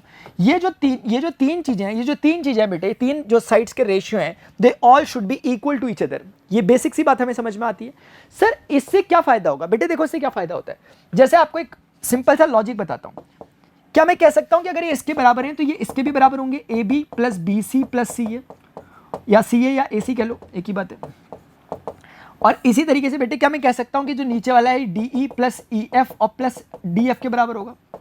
अब कुछ बच्चों को लगा होगा कैसे होगा सर, ये तो चलो समझ में आता है सिमिलैरिटी से। बेटे ऐसे होगा, क्योंकि आप मुझे बताओ जैसे 1/2 लिखा हुआ, 50/100 लिखा हुआ और 3/6 लिखा हुआ, ये सब बराबर है, सबके सब हाफ के बराबर है। मैं आपको गारंटी से कहता हूं कि इन तीनों का सम करके देखो कितना, 1 + 50 + 3, और आप 2 + 100 + 6। मैंने बिना देखे ही चेक करी, मैंने इक्वल टू लिख दिया, मुझे पता है वो उतना ही आ रहा होगा, चेक कर लो। 51 54 हो गया ऊपर, और नीचे कितना हो गया बेटे 108। आप 54 अपॉन 108 करो, आपको पक्का रिजल्ट 1/2 ही मिलेगा। इसका क्या मतलब हुआ कि आप इन तीनों न्यूमरेटर्स को अगर जोड़ दोगे, डिनोमिनेटर्स को भी जोड़ दोगे, तो वो उसी रेशियो के बराबर आते हैं। अगर आप थोड़ा ध्यान से देखेंगे बच्चों, तो आपको समझ में क्या आएगा, आपको समझ में आएगा दिस इज नथिंग बट, ये जो चीज निकली this is nothing but the perimeter of triangle ABC. ये पेरीमीटर है ट्रायंगल एबीसी का। Similarly this is perimeter of triangle DEF. ये डीईएफ ट्रायंगल का पेरीमीटर है। अगर अब आप देखने की कोशिश करेंगे कि रिजल्ट क्या क्या है, तो आप पता करेंगे ए बी कितना था बेटे 6 था, डीई कितना है सर, डीई मुझे पता नहीं, मुझे एक्चुअली पेरीमीटर्स निकालने हैं। अगर आप ध्यान से देखो, हमारे लिए काम की चीजें ए बी 6 है और डी कितना है 9 है। अब इसके आगे के लोगों को आप नहीं जानते, बीसी एसी को आप नहीं जानते, लेकिन मैं कहता हूं सिर्फ इन दोनों को ही रिलेट कर लो आपस में एक बार, डायरेक्ट रिजल्ट। तो यहां से पेरीमीटर ऑफ ट्रायंगल एबीसी हमें निकालने को मिल गया, और नीचे पे पेरीमीटर ऑफ ट्रायंगल डीईएफ पता है, क्योंकि ये डीईएफ डीएफ हमें पता है सब। इसका पेरीमीटर कितना है 9 6 15 15 12 कितना होता है बेटे 27। एकदम समझ में आ रहा है। मैंने क्या किया 9 + 6 + 12, तो मेरे पास रिजल्ट कितना रहा 6/9 बराबर perimeter of triangle ABC, that is simply equal two upon में 9 6 15 15 10 25 27 हो गया बेटे। 9 3 27, 3 6 कितना होता है 18, 3 6 बच्चों कितना होता है 18 होता है। तो 3 6 हो गया हमारे पास 18, and that is simply equal to perimeter of triangle A B C. तो हमें क्या समझ में आया, और क्योंकि पेरीमीटर है तो सेंटीमीटर में लिखूंगा, तो मेरे पास पेरीमीटर 18 सेंटीमीटर का है, that's all. This is so much easy. अब जो बच्चों ने ना, अब क्योंकि हमने तो किस किस लेवल के क्वेश्चंस कर रखे हैं, मैंने आपको पीवाईक्यूज भी कराए, सारी एक्सरसाइजेस के थ्रू बहुत कुछ इतना अच्छा अच्छा कॉन्सेप्ट बताया जो जनरली नहीं मिल पाएगा आपको आसानी से इतना, लेकिन मैंने एक ही जगह पे आपको दिया है ऑलरेडी। तो ये क्वेश्चन हमारे लिए मामूली हो जाते हैं। अभी हो सकता है मैं कुछ जल्दी जल्दी बोल रहा हूँ चीज़ों को, लेकिन वो ऑब्वियस है बोलना जल्दी जल्दी, क्योंकि अभी समझाने वाला फेज नहीं, अभी मतलब ठीक है किसी को डाउट हो गया होगा तो वो देख के एकदम से उसे हिंट मिलना चाहिए, ऐसा वाला पढ़ा रहा हूँ मैं भी। क्योंकि जो एग्जैक्टली हम पढ़ रहे होते हैं एक एक बात स्क्रैच से बेटे, वो लेक्चर्स के दौरान चल रही होती है, और वो भी डे 1 से देखना होता है, ठीक है ना, मतलब लेक्चर के स्टार्टिंग से। Next question, if the probability of the letter chosen, अभी मैंने प्रोबेबिलिटी के बारे में बताया था, letter of the word mathematics to be vowel, अभी मैंने एक्जैक्टली प्रणव नाम से बताया था आपने, तो ये है मैथमेटिक्स MATHEMATICS।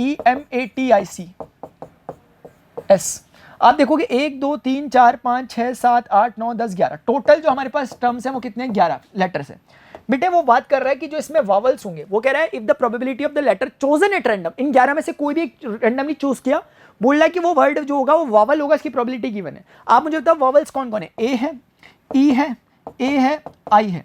मेरे हिसाब से 4 वावल्स को मैंने बता दिया कि कौन आइडेंटिफाई कर दिया, 4 वावल्स है। अब मुझे बताओ मैंने प्रोबेबिलिटी की डेफिनेशन क्या बताई थी कि probability of getting any vowel from here is nothing but the favourable number of outcomes divide by total number of outcomes. Favourable number of outcomes बेटे कितने हैं आप खुद देखिए, वावल्स के लिए बात कर रहे हैं, वावल्स अवेलेबल 4 हैं, आउट ऑफ कितना 11, तो मेरे अनुसार ये 4/11 है। अब ये कह रहा है कि probability of getting an vowel is given by this, यानी कि 2/2x + 1। बहुत सिंपल और बहुत प्यारा क्वेश्चन बनाया है इसने, 4/11 बेटे। 2 इसको 2 टाइम्स कट करेगा, 11 वहां जाएगा मल्टीप्लाई होने 1 से, 11 1 11, और 2 2 जार कितना होता है बेटे 4x हो गया, और 2 1 जार कितना होता है 2 हो गया। After solving it 11 - 2 will give you 4x, और यहां से बच्चों में क्या मिल रहा है 9 / 4 that is giving us x। तो 9/4, और अच्छी बात है कि 9/4 देखने से दिख रहा है, यानी कि this is only the result, ठीक है ना। आप छोटे मोटे कैलकुलेशंस भी बीच में चेक कर लेना, मैंने क्रॉस चेक नहीं करा, मैं ऐसे करके नहीं आया था प्रिपेयर, हो सकता है कुछ काउंटिंग करते समय मैंने गलत काउंटिंग कर लियो, वावल्स क्या पता ज्यादा हो, आप प्लीज देख लेना एक बार, ठीक है। मेन कोर कॉन्सेप्ट को समझने की कोशिश करना, ठीक है। ऑल्दो मैं मेक श्योर कर रहा हूं कि गलती ना हो, बट स्टिल ठीक है। द पॉइंट्स ये आर वर्टाइसेस ऑफ, ये किसके वर्टाइसेस हैं बेटे, एक काम करते हैं, द पॉइंट्स, ये पॉइंट्स में काफी सिमिलैरिटी टाइप की नजर आ रही है, एक काम करते हैं, लेट्स ड्रॉ देम, इनको एक बार ड्रॉ करके देखते हैं कि कहां पर एग्जिस्ट कर रहे हैं। जैसे पहला पॉइंट है 9,0, 9,0 will be lying somewhere here, 9,0 will be lying somewhere here. अगला पॉइंट है 9,-6, बेटे 9,-6 will be lying somewhere here, क्योंकि 9 के ठीक नीचे होगा, 9 के ठीक नीचे होगा वर्टिकली 6 डिस्टेंस पर, इस तरीके से 9,-6। बेटा अगला पॉइंट है -9,0, जितना ये वहां है उतना ही यहां होना चाहिए, यानी कि माइनस का 9,0 should be the another point. उसके बाद -9,6, यानी कि -9 ऊपर 6, यानी अबव जाना है हमें, इसी के ऊपर जाना है लेकिन अबव जाना है, -9,6 should be the another point. ये y हो गया बच्चों, और ये वाला कितना हो गया x हो गया। आप कुछ मत करें, छोटा सा काम करें, इन सभी पॉइंट्स को कनेक्ट करते हैं। जैसे इसको इससे कनेक्ट कर दिया सर, इस वाले को इससे कनेक्ट कर दिया, ऐसे करके, ये देखो आराम से देखो, प्यार से देखो प्लीज थोड़ा सा, और इसी तरीके से मैंने इसको इसके साथ कनेक्ट कर दिया, और बच्चों मैंने इस वाले को इसके साथ कनेक्ट कर दिया। ये आपको जो फिगर दिखाई दे रहा है, एक बार सोचो क्या है, आप क्या जनरल नॉलेज से आइडिया लगा पा रहे हो कि जितना एंगल इसका इसके साथ है उतना ही इसके साथ होगा, एक जनरल ऑब्जर्वेशन से देखना है, जनरल ऑब्जर्वेशन से। क्योंकि आप ट्रिग्नोमेट्री टाइप लगा लो, कुछ भी लगा लो, आप देखो जितना वर्टिकल डिस्टेंस ये है उतना ही हॉरिजॉन्टल डिस्टेंस ये है, यानी कि दोनों ट्राइंगल कहीं ना कहीं कन्ग्रुएंट ट्राइंगल है, कहने का मतलब है। तो आप कैसे भी समझ सकते हो, छोटा सा लगाओ दिमाग। ऑब्जर्वेशन से ऑल तो बोल रहा हूँ, लेकिन कोई पूछे लॉजिक क्या तो आराम से दे सकते हो, है ना। जैसे आप सोचो कि आप देखो 90 दोनों के दिख रहे हैं ऊपर के, लेकिन अगर कोई इस एंगल को निकालने के लिए इंटरेस्टेड है, वो क्या करेगा, परपेंडिकुलर और बेस जो है, क्या इस वाले पार्ट के लिए भी परपेंडिकुलर बेस सेम है क्या? देखो मतलब आप, मैं भी ज्यादा नहीं बोल रहा, ये लास्ट में मैंने कुछ इधर उधर करा, आप आराम से करो। तो कहने का मतलब ये कि दोनों एंगल सेम है। बेटे ये एंगल भी सेम है, by observation we can say that. और ऑब्जर्वेशन कोई हाई फाई ऑब्जर्वेशन नहीं है, मुझे लग रहा है आप लोगों को लग रहा है हाई फाई है। Let's check it now. देखो इधर देखो तुम लोग, आपको उसे कहीं ऐसा ना हो कंफ्यूजन हो जाए, पता चल रहा है ABCD, ध्यान से देखिए। ट्राइंगल ABD को एक बार फोकस में लो, एंगल D को अगर देखो, अगर मान लेते मैं कहता हूं कि मुझे एंगल D कुछ भी कहता हूं, थीटा कहता हूं एक बारी में, इसके कोरस्पॉन्डिंग परपेंडिकुलर जितना है, क्या इस एंगल थीटा के लिए, थीटा डैश कह लेता हूं थोड़े समझाने के लिए, क्या इस थीटा के परपेंडिकुलर का जो लेंथ है, मतलब इस थीटा के लिए जो परपेंडिकुलर है वो ये है, क्या इस थीटा के लिए भी परपेंडिकुलर लेंथ सेम है? इस थीटा के कोरस्पॉन्डिंग बेस लेंथ जितना रखता है यहां से यहां तक 6 का, क्या इस थीटा की कोरस्पॉन्डिंग भी बेस का लेंथ उतना ही है 6 का? सिमिलरली इस थीटा की कोरस्पॉन्डिंग जो हाइपोटेनस है वो ये है। अब परपेंडिकुलर बेस सेम हो गए तो हाइपोटेनस भी सेम होगा। एक जनरली मैंने ऐसे बता दिया आपको, ठीक है, हल्का सा, ताकि किसी को कोई किसी प्रकार का कोई डाउट ना रहे। तो बच्चों में क्या समझ में आता है कि जो पॉइंट्स है are the vertices of what, this must be definitely a parallelogram, क्योंकि ऑपोजिट एंगल्स इक्वल हैं और आमने सामने वाली साइड्स बराबर है। कहने का मतलब ये है कि this side is just equal to this and that side is just equal to this, that's all, ठीक है ना, पैरेललोग्राम है। स्क्वायर के लिए जरूरी होता है 90 डिग्री एंगल हो, रेक्टेंगल के लिए अलग, मतलब रेक्टेंगल के लिए एंगल्स का 90 डिग्री होना जरूरी है, चारों एंगल्स का। पैरेललोग्राम ही होगा, ट्रेपेजियम ये है नहीं, ठीक है ना, क्योंकि ट्रेपेजियम के लिए दो साइड्स पैरेलल, दो नॉन पैरेलल होती है।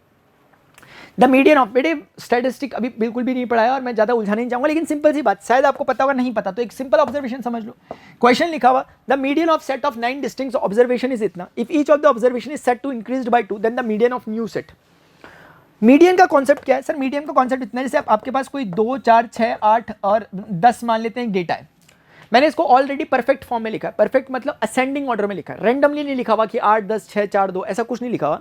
मैंने इसको परफेक्टली पहले ऑर्डर में लिख दिया। हो सकता है पहले फैले पड़े होते, हो सकता है पहले ऐसे होते 10, 8, 2, 4, 6, लेकिन मैंने उसको सबसे पहला काम किया, उसको ऑर्डर में लिख दिया, बढ़ते हुए क्रम में लिख दिया। फिर मीडियन कैसे निकालते हैं? आप काउंट करोगे कितने लोग हैं, 5 लोग हैं। मीडियन क्या होता है? इन पांचों में जो मिड में होता है, 6 इसका मीडियन है। इस पर्टिकुलर केस में that will be called as median. ये मीडियन हो गया इसका, माध्यिका। आप मेरी बात समझ पा रहे हैं डेटा की? तो मीडियन क्या है? जो गिवन डेटा है उसको एक परफेक्ट ऑर्डर में लगाते हैं, इधर असेंडिंग और डिसेंडिंग, और उसमें जो मिडिल टर्म होता है वही मीडियन होता है। और टर्म्स में मिडिल टर्म को निकालना काफी आसान होता है, 5 लोगों में तीसरा वाला मिडिल है, क्योंकि 2 इस तरफ 2 इस तरफ। बेटा मैं कहता हूं कि इसमें एक काम करो, इन टर्म्स में कुछ जोड़ दो, जैसे 2 में 2 जोड़ दो एक बारी के लिए, 4 हो जाएगा, 4 में 2 जोड़ दो 6 हो जाएगा, 6 में 2 जोड़ दो 8 हो जाएगा, 8 में 2 जोड़ दो 10 हो जाएगा, 10 में 2 जोड़ दो। मैंने कुछ नहीं किया, यहां से आप पहुंचने के लिए हर टर्म में 2 जोड़ दिया। अब मीडियन क्या है? अभी भी अपने बढ़ते क्रम में, मिडिल टर्म अब कौन है? 8। तो आप मुझे देखो कि आपने प्रत्येक टर्म में, प्रत्येक डेटा के प्रत्येक टर्म में 2-2 एक्स्ट्रा जोड़ा, तो आपके मीडियन में क्या फर्क पड़ा? वो भी 2 ज्यादा हो गया, क्योंकि मीडियन और कुछ नहीं है, वही टर्म ही तो है, वो भी एक प्रकार का। तो बेटे ये वही पूछ रहा था, the median of set of 9 distinct, 5 की जगह 9 थे, ऑब्जर्वेशन इज इतना कुछ था। If each of the observation of set is increased by 2 then the median of new set. Median कितना होगा? अगर पहले इतना था तो मीडियन भी 2 बढ़ जाएगा, यानी कितना होगा? 22.5 हो जाएगा। तो हमसे वो इस फॉर्म में कह रहे, is increase by 2। Yes, median के साथ ही खेल हुआ। क्या आप मेरी बात को समझ पा रहे हैं? ऐसे करके मीन के लिए और मोड के लिए हम पढ़ते हैं, लेकिन अभी के लिए क्वेश्चन में जो था उतना बता दिया, बाकी चैप्टर्स जब हम पढ़ेंगे तो ठीक है। The length of tangent drawn to the circle of radius 9 centimetre from a point of distance. देखिए जरा बेटे क्या है, जैसे एक सर्किल है, बोलता है the length of tangents drawn to a circle of radius 9 centimetre from a point of a distance 41 centimetre. मैं ऑलरेडी आपको हल्का सा कॉन्सेप्ट बता चुका हूं सर्किल में, ये टेंजेंट वाला, यानी कि एक एक्सटर्नल पॉइंट है पी, लेट से ये सेंटर से कुछ डिस्टेंस पर है, और जो डिस्टेंस पर है बेटे वो डिस्टेंस गिवन है 41 सेंटीमीटर। 41 सेंटीमीटर पर वो गिवन है। एक बात बोलता है the length of a tangent drawn to a circle of radius 9 centimetre, यानी कि सर्किल ऑफ रेडियस 9 सेंटीमीटर, यानी कि the radius of the given circle is 9 centimetre, यानी ये 9 सेंटीमीटर का रेडियस है इसका। From a point at a distance of from the centre of the circle, the length of the tangent बताना है बेटे। तो लेंथ ऑफ द टेंजेंट मतलब ये जो पॉइंट आपका गिवन है, इससे आपने एक्चुअली क्या किया होगा? एक टेंजेंट ड्रॉ किया होगा, किसी जगह पर टच किया होगा, तो वहां से वहां तक को मैंने ज्वाइन करके रेडियस बना दिया अपना। तो मुझे क्या पूछा गया कि आप ये बता के दिखा दो कि इसका लेंथ कितना होगा। लेट्स से मैं टी कहता हूं, तो पीटी का लेंथ कितना होगा? तो बच्चे ये एक कॉन्सेप्ट है जो कि आप सीखोगे सर्कल में, छोटी छोटी चीजें कि हमेशा जो रेडियस और जो ये होता है टेंजेंट आपस में ये एक दूसरे के साथ 90 डिग्री एंगल बनाते हैं। ये आप पढ़ोगे, मेरे साथ प्रूफ करेंगे। लेकिन as for now we can learn, we can memorise it as for now, जब तक आपने चैप्टर नहीं पढ़ा कि टेंजेंट और आपस में रेडियस 90 डिग्री पे होता है। सिर्फ इस कॉन्सेप्ट के बेसिस पर क्वेश्चन डन हो रहा है और ये बहुत ईजी कॉन्सेप्ट है। अभी के लिए आपने जब तक नहीं पढ़ा आपको लगेगा कैसे, लेकिन जब आप पढ़ लोगे आपके लिए सबसे ज्यादा बेसिक बात होगी सर्कल चैप्टर में कि टेंजेंट और रेडियस के बीच का एंगल 90 डिग्री होता है। तो बच्चों आप डायरेक्टली समझ पा रहे हो, अगर पाइथागोरस थ्योरम लगाओ, ये अगर 90 डिग्री है तो इसका मतलब ये कुछ परपेंडिकुलर टाइप का होगा, ऐसे ही लिखने के लिए लिख दे रहा हूं। ये कुछ बेस टाइप का होगा ऐसे समझाने के लिए, तो that must be a hypotenuse type की थिंग। तो इसका मतलब मुझे कहना चाहिए कि पीसी का square should be equal to PT का स्क्वायर प्लस टीसी का स्क्वायर होना चाहिए। तो बच्चों अगर मैं इसे सॉल्व करने की कोशिश करूंगा तो मुझे क्योंकि क्या निकालना है इस बार, पीटी निकालना है, तो मैं बोलूंगा पीटी का स्क्वायर कितना हो गया सर, पीसी का स्क्वायर माइनस का टीसी का स्क्वायर। और पीसी कितना है बच्चों, पीसी 41 है, 41 का स्क्वायर और माइनस टीसी कितना है सर, 9 का स्क्वायर। तो हमें समझ में आ रहा है कि हमें जो पीटी का स्क्वायर निकालना था दैट इज नन। इसका स्क्वायर करने का ट्रिक बता रखा है, 1 का स्क्वायर 1, 4 एकम 4 दूनी 8, 4 चौके 16, 16 81 होगा। मैंने आपको ट्रिक समझा रखा है कैसे निकालते हैं शॉर्टकट में, -81। जिसको नहीं आते होंगे पूछना जरा, ठीक है ना। पीटी का स्क्वायर बराबर पीटी कितना हो गया, 1600 हो गया। तो हमारे पास पीटी बराबर कितना हो गया सर, रूट के अंदर 1600 हो गया।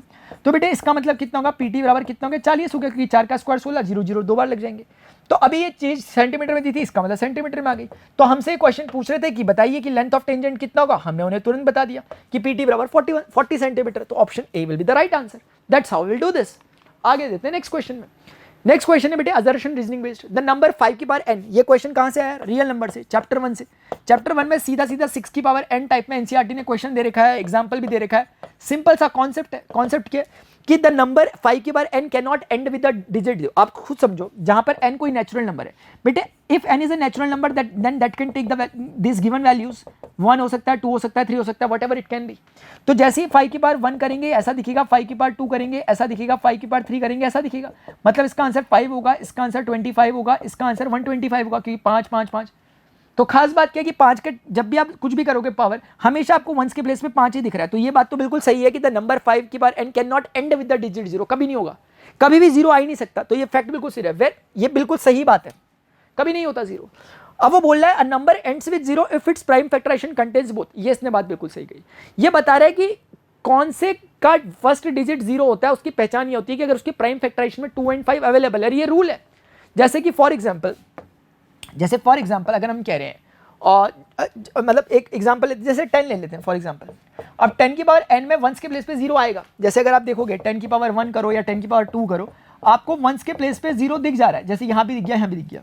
कारण क्या था कि जो वो 10 था, उस 10 के प्राइम फैक्टराइजेशन 2 पंजे 10, 5 एकम 5, उसके प्राइम फैक्टराइजेशन में बेटे 2 भी मौजूद है और 5 भी मौजूद है, दोनों को मौजूद होना जरूरी है।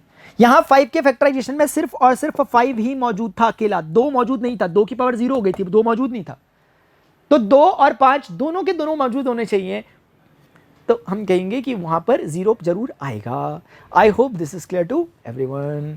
Is it clear to everyone? शाबाश। तो बेटे ऐसे होता है, ठीक है ना, सिंपल सा लॉजिक है, इतनी सी बात होती है। तो ये बात बिल्कुल सही बोली। तो रीजन भी इसका बिल्कुल सही है और इवन एक्सप्लेन, हाँ बिल्कुल इसका एक्सप्लेनेशन भी बिल्कुल सही है, क्योंकि 5 जो है उसके प्राइम फैक्टराइजेशन में 2 और 5 नहीं आ रहे, सिर्फ 5 आ रहा, तो इसलिए उसका एंड 0 से नहीं होना चाहिए, 1 डिजिट फर्स्ट डिजिट का। तो ये एक्सप्लेनेशन भी सही है, रीजन भी सही है उसका। तो जो भी करस्पॉन्डिंग रिजल्ट होता होगा, असर्शन इज ट्रू। बेटे option A should be the right answer. आप देख लेना एक बार, ठीक है। आगे बढ़ते हैं। देखिए अगला क्वेश्चन है असर्शन। ये क्वेश्चन कितने बार करा रखा मैंने, आप मुझे खुद बताओ। ट्रिग्नोमेट्री का अभी तक कोई भी ऐसा क्वेश्चन आया जो आपकी प्रैक्टिस में मैंने नहीं कराया था, मुझे इतना बता दो। आया कोई? नहीं आ सकता, आ भी नहीं सकता, डोंट वरी। जो मैंने पढ़ा रखा उसके बाहर आ ही नहीं सकता ट्रिग्नोमेट्री और क्या किसी भी चैप्टर में। ट्रिग्नोमेट्री में आप स्पेशली डरते हो इसलिए कह रहा हूँ।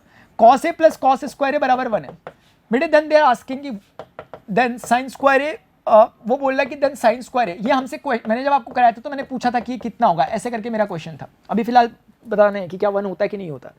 तो बेटे ये जो चीज दे रखी है, इसको देख के सीधा समझ में आता है कि cos a बराबर 1 माइनस cos स्क्वायर है। मैंने आपको 2-3 तरीकों से करा रखा है क्वेश्चन बाय द वे।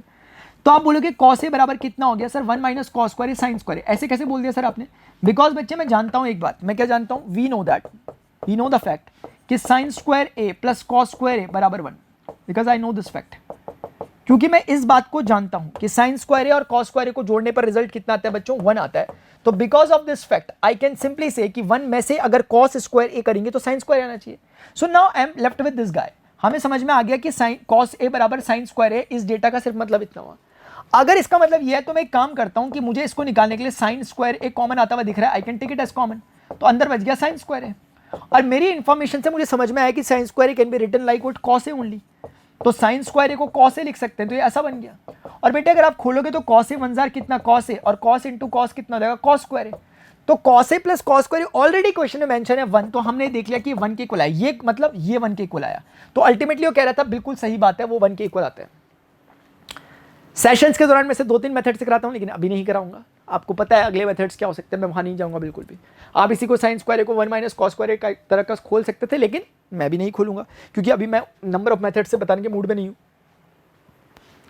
अब ये बोल रहा है कि सही है, हमने बोला सही है, ये बोल रहा है ये सही है, मैंने बोला बिल्कुल सही है, sine square plus cos square 1 ही होता है। क्या ये एक्सप्लेनेशन भी सही है इसका? बिल्कुल सही है, क्योंकि इसका ही यूज किया हमने तभी जाकर मैं बोल पाया, अदरवाइज कैसे बोल पाते आप? तो इसका रीजन वगैरह वगैरह बिल्कुल सही है, यानी इसका जवाब ये होता है किस रीजन से बोल पा रहे हो, उस रीजन से। अगर आपको फैक्ट नहीं पता होता आप कभी भी इसको नहीं बता पाते कि ये कितने के बराबर होगा, आप इसी का यूज करके बोल रहे हो। सो अगेन मतलब अगेन फिर से ऐसा है क्या? फिर से ऐसा है यार, फिर से इसका दोनों के दोनों सही है, ठीक है आप देख लो, मुझे तो दोनों सही दिख रहा है। बेटे सेक्शन बी है, let's do it now. Section B क्या कहता है? The AP 8 has 60 terms, find the sum. देखो 8 है, 10 है, 12 है, ऐसे करते करते हैज 60 टर्म्स, यानी यहां से लेके यहां तक we have 60 terms. What does it mean? We have 60 terms, that means n। Find the sum of the last 10 terms, find the sum of the last 10 terms. अब देखते हैं कि हम क्या कर सकते हैं। सर हम एक काम कर सकते हैं, अगर हमसे कोई पूछे कि फर्स्ट टर्म कितना है, इसका 8 दिखाई दे रहा है, कॉमन डिफरेंस कितना है बेटे 2 का, क्योंकि 2 2 2 2 का डिफरेंस जा रहा है। कोई मेरे से पूछेगा कि एक बार 60th नंबर का टर्म क्या होगा बता दोगे? मैं बोलूंगा sir as we know a n बराबर a plus n minus 1 into d. क्या जानता हूं मैं ये चीज? तो मैं यहाँ पे बोलूंगा मुझे 60th टर्म निकालना है, तो that should be equal to A plus 60 में से 1 गया कितना 59 इंटू डी। और मैं फाइनली कह सकता हूं कि ए 60 कितना होगा, ए यानी 8 और 59 इंटू कितना हो गया 2 हो गया। तो मेरे पास रिजल्ट कितना आ गया 8 प्लस 2 नंबर 18, 2 पंजे 10 और 11, यानी कि मेरे पास 60th टर्म कितना आ गया, इतना आ गया। तो बच्चों मैं क्या लिख सकता हूं यहाँ पर? मैं लिख सकता हूं कि a ऑफ 60 बराबर 111 में 118 में 8 जोड़ोगे 126 होगा। मुझे समझ में आया, जरूरत थी नहीं थी पता नहीं, अब देखते हैं इसका। अलग अलग तरीके हो सकते हैं करने के, मेरे मन में 2-3 थॉट्स आ रहे हैं, किसी भी एक से जो पहले मुझे सूटेबल लगता है वो करता हूं। मुझे समझ में आया कि जो यहाँ पर आखिरी टर्म है बेटे वो 126 है, यानी कि ऐसे चलते चलते 126 तक जाएंगे, वो 60वें नंबर का टर्म है, मुझे खबर लगी है। अब एक बात बताओ, आपको find the sum of the last 10 terms बताना, जरा सोचना। अगर मैं इसको ऐसा समझूं कि 8 मतलब ऐसा सोचिए कि मैंने 8 10 12 ऐसा करते करते जोड़ा, और यहां कहीं पे मैंने 50 टर्म्स तक को जोड़ दिया, ये 50 टर्म्स है, सोचो एक बार। और उसके बाद कुछ भी होता होगा, यहां से लास्ट के 10 टर्म्स ही हैं, they are interested for last के ये वाले 10 टर्म्स। क्या आप मेरी बात को समझ पा रहे हो? 126 से पहले 124 टाइप का कुछ होगा, ये they are interested for these guys. Oh I am sorry, वो चाहते हैं कि आप जो लास्ट के 10 टर्म्स है उनका सम निकालो, ये लास्ट के 10 टर्म का सम निकालो, ठीक है। जनरल नॉलेज मुझे ये समझा रहा है कि प्रणव क्या कर सकते हो तुम, वैसे तो बहुत सारे तरीके हैं, एक सिंपल तरीका मतलब अपना अपना तरीका है। आप देखो, एक तो जनरल नॉलेज से आप पता कर लो, कैसे सर? आप इसको थोड़ा यहां लिख लो, आप पता कर लो लास्ट के 10 टर्म्स कौन से हैं। 124 122 120 118 116 114 ऐसे करते करते 112 110 1 2 3 4 5 6 7 8 9 और लो सर 108 10 108 से चला मैं 1 2 3 4 5 6 7 8 9 10 टर्म्स मैंने बता दिए। असल में उन जिन 10 टर्म को ढूंढने की बातचीत चल रही थी, मैंने कहीं ना कहीं वो बता दिया कि वो 10 टर्म दिखते कैसे हैं लास्ट के, वो हो गया। अब तो काम ही खत्म हो गया। अब कायदे से कोई बोले सर हम 10 के 10 को जोड़ लो, उससे बेहतर है कि इन 10 को जोड़ने का सिर्फ एक ही मतलब है कि यहां से आपकी एक नई एपी स्टार्ट हो रही है, जिसका फर्स्ट टर्म 108 है, जिसमें टोटल नंबर ऑफ 10 टर्म्स है, जिसका जो लास्ट टर्म है वो आपका 100 इतना है। आप फॉर्मूला लगा दो एस ऑफ 10 टर्म्स का, इन लास्ट टर्म 10 को जोड़ लो। आप बोलोगे n/2 और आप बोलोगे a प्लस an, ये बोल लो, या a प्लस 2a प्लस वो बोल लो 2a plus n minus 1 into D. लेकिन अभी मैं डायरेक्टली ये कर रहा हूं क्योंकि मुझे 10 टर्म थे, ये लिख दिया अपॉन में। a मेरे अकॉर्डिंग इस पर्टिकुलर केस में 108 है और ये कितना है बेटे 126 है। 108 200 200 और 232 हो गया, यानी कि 10/2 कितना हो गया 5 हो गया। 10/2 कितना हो गया बेटे 5 हो गया, और 232 हो गया इन दोनों को जोड़ करके। आप सॉल्व करेंगे, आपको रिजल्ट मिलेगा 5 दूनी 10, 5 3 15 1 16, 5 दूनी 10 और 1 11, तो 1160 मेरा जवाब आ जाएगा। ठीक है, मैंने फिलहाल इसको ऐसे किया। और भी डिफरेंट मेथड हो सकते हैं, सच में डिफरेंट मेथड्स और भी हो सकते हैं। कोई बहुत बड़ी बात नहीं है, ठीक है ना, कोई बहुत बड़ी बिल्कुल भी बात नहीं। अगर मतलब क्योंकि ना क्या है, करने वाले अलग अलग स्टाइल से कर सकते हैं। जैसे आपको लास्ट टर्म मिल गया ना 126, तो आप जज कर पा रहे हो कि अगला टर्म कौन था, इसके बाद यहाँ 124, फिर अगला कौन था 122। तो आप ऐसे ही समझ सकते हो कि इसमें डी कितना आ रहा है, माइनस का 2 आ रहा है। ऐसे ही बोल रहा हूँ मैं एक तरीका करने का। ए कितना है इस केस में, ये है। कोई आपसे पूछे 10वें नंबर का टर्म कितना होगा, आप बोलोगे a10 is equal to a plus 10 minus 1 into D होगा। अब इस केस में a कितना है 126, 10 माइनस 1 कितना हो गया 9, डी इस केस में बेटे माइनस का 2 है। तो 126 में से आप कुछ मत करो, 18 को घटा दो, आपको रिजल्ट कितना मिला, 16 में से 8 गया, 108 ही मिल रहा होगा। यही इसका फर्स्ट 10th टर्म था। आप समझ रहे होंगे बात को, ये मैं भी समझा, उसी बच्चे को समझ में आना है जिसने चैप्टर पढ़ रखा है। इसलिए मैं इतना नहीं कि ले भैया ऐसे ऐसे लड्डू नहीं खिला रहे हो यहाँ पे बैठ के, ये मान के चल रहे कि चैप्टर पढ़ कर बैठे और स्पेशली मेरी क्लास से पढ़ के बैठे हो। तब मैं उन्हीं बच्चों से बात कर रहा हूँ, क्योंकि मुझे कहीं तो फिक्स करना पड़ेगा अपने दिमाग को कि किन से बात कर रहा हूँ। तो ये हो गया। कोई कह रहा है find the middle term of AP, बेटे मिडिल टर्म निकालना है। अगर जैसे इसी क्वेश्चन को हम देखें कि इसका मिडिल टर्म क्या होगा, let's do it now, let's copy it. इसको एक बार कॉपी करते हैं, उसके बाद सॉल्व करते हैं। अभी अगली क्लास है मेरी, पता है आपको। एक्चुअली मैं आपकी कंटिन्यूशन में लेने वाला था, लेकिन एक मीटिंग हो गई, इस चक्कर में मुझे आधे में छोड़ के जाना पड़ा सेशन को, और मैं चाहता हूँ कि इसे आज ही कवर करूँ। देखो चलो, तो बच्चों मुझे क्या समझ में आया कि मैं बोल रहा हूँ सर अब सेकंड क्वेश्चन बता दो। सेकंड क्या है, फाइंड द मिडिल टर्म। 6 है, 13 है, 20 है, उसके बाद ऐसा करते करते आपके पास 230 है। कोई आपसे बोला कि सर इसका मिडिल टर्म बताइए क्या होगा, find the middle term of an AP. बेटे मिडिल टर्म पता चल जाएगा, अगर आपको पता चल रहा है कितने नंबर ऑफ टर्म है, बात बन जाएगी। तो ए मुझे दिख रहा है फर्स्ट टर्म इतना है, डी मुझे दिख रहा है कितना, 13 में से 6 गया कितना 7 होता है, और ए ऑफ मान लेते हैं कि इसमें एन टर्म्स मौजूद हैं, तो एनवे नंबर का टर्म कौन है सर, मुझे दिखाई दे रहा है सर वो 230 है। तो बेटे अगर मैं इस चीज को समझता हूं कि मुझे ये बातें समझ में आ रही हैं, तो मैं सीधे लिखूंगा वी नो दैट कि ए एन बराबर a plus n minus 1 into d होता है। ये मुझे समझ में आया। तो मैं लिखूंगा ए एन यानी कि 230 बराबर कितना हो गया, ए प्लस एन माइनस 1। मुझे नहीं पता कितने एन है डी, लेकिन मुझे पता है 6 का आगे 6 नहीं 7 का, 7 को लेकर चल रहा है। तो 230 में से मुझे कुछ नहीं करना, -6 करके बेटे एन माइनस 1 टाइम्स 7 लिखना चाहिए। अगर मैं इस चीज को फिर से आगे लिखने की कोशिश करूंगा तो मैं क्या लिख सकता हूं, दिखाता हूं, ठीक है, रुक जाओ। देखिए मैं क्या दिखा सकता हूं कि 230 में से 6 जाएगा, 224 बचेगा, बराबर हो गया 7 टाइम्स n माइनस 1। बेटे 7 3 21, 1 गया 7 दूनी 14, तो 32 में वो माइनस का 1 इधर आके प्लस हो जाएगा n, तो n बराबर कितना हो गया मेरे पास 33 हो गया। तो that's how I get the value. अब मुझे पता चल गया 33 लोग, बताओ 33 लोगों में मिडिल टर्म कौन सा होगा, 33 प्लस 1 34 बाई 2 17वां होगा। नहीं समझ में आया तो मैं ऐसे बता देता हूँ। ऐसे सोचो कि एक इंसान है, 33 लोग टोटल है, तो बेटे 17 लोग मतलब 16 लोग इस तरफ होंगे, इसके 16 लोग इस तरफ होंगे, एक ये बचा, तभी तो 33 हो पाएंगे। तो स्टार्टिंग से देखोगे इसकी काउंटिंग कौन सी रही, 17वें नंबर की। तो middle term is nothing but the 17th term. क्या मैं समझा पाया आप लोगों को? ऐसे ही होता है जब भी ऑड टर्म्स होते हैं ना आपके पास, तो उनको उनमें एक जोड़ के आधा कर दिया करो। जैसे इस बार कितने टर्म है 33 ना, तो उसमें एक जोड़ दो, कितना होगा 34, उसका आधा कर दो 17। ठीक है, जैसे आपके पास मान लेते हैं कोई कहता है कि 17 लोग खड़े हैं, बताओ मिडिल का टर्म कौन सा होगा, 17 में एक जोड़ दो, 18/2 कर दो 9, 9वें नंबर का टर्म मिडिल होगा, 8 इस तरफ 8 इस तरफ उसके। हो गया क्वेश्चन, आगे बढ़ते हैं। इफ साइन है, ये तो बहुत वैसे क्वेश्चन है, तो मैंने बोला ही था आपको कि ऐसे क्वेश्चन पूछ ले जाता है ना। तो sine of a plus B, बेटे क्वेश्चन दे रखा, that is equal to 1, and if it is equal to 1 then you can simply say कि sine of a plus B का अगर सम 1 के बराबर हो रहा है, दैट ओनली मींस कि साइन ऑफ 90 डिग्री हो गया, और इसका मतलब बेटे कितना हो गया, a प्लस बी बराबर कितना हो गया 90 हो गया। और अगर इतना हो गया तो फिलहाल के लिए इसको ऐसे रख दीजिए फोल्ड करके। अभी नेक्स्ट चीज में आते हैं हम, अगला क्या है sir, cos of a minus B, cos of a minus B. अब आप ये देखो कि कॉस में किसकी वैल्यू होती है √3/2, तो आपको समझ में आएगा कि ये वैल्यू कॉस में कितने की होती है सर, ये वैल्यू कॉस में होती है किसकी, कॉस ऑफ 30 डिग्री की।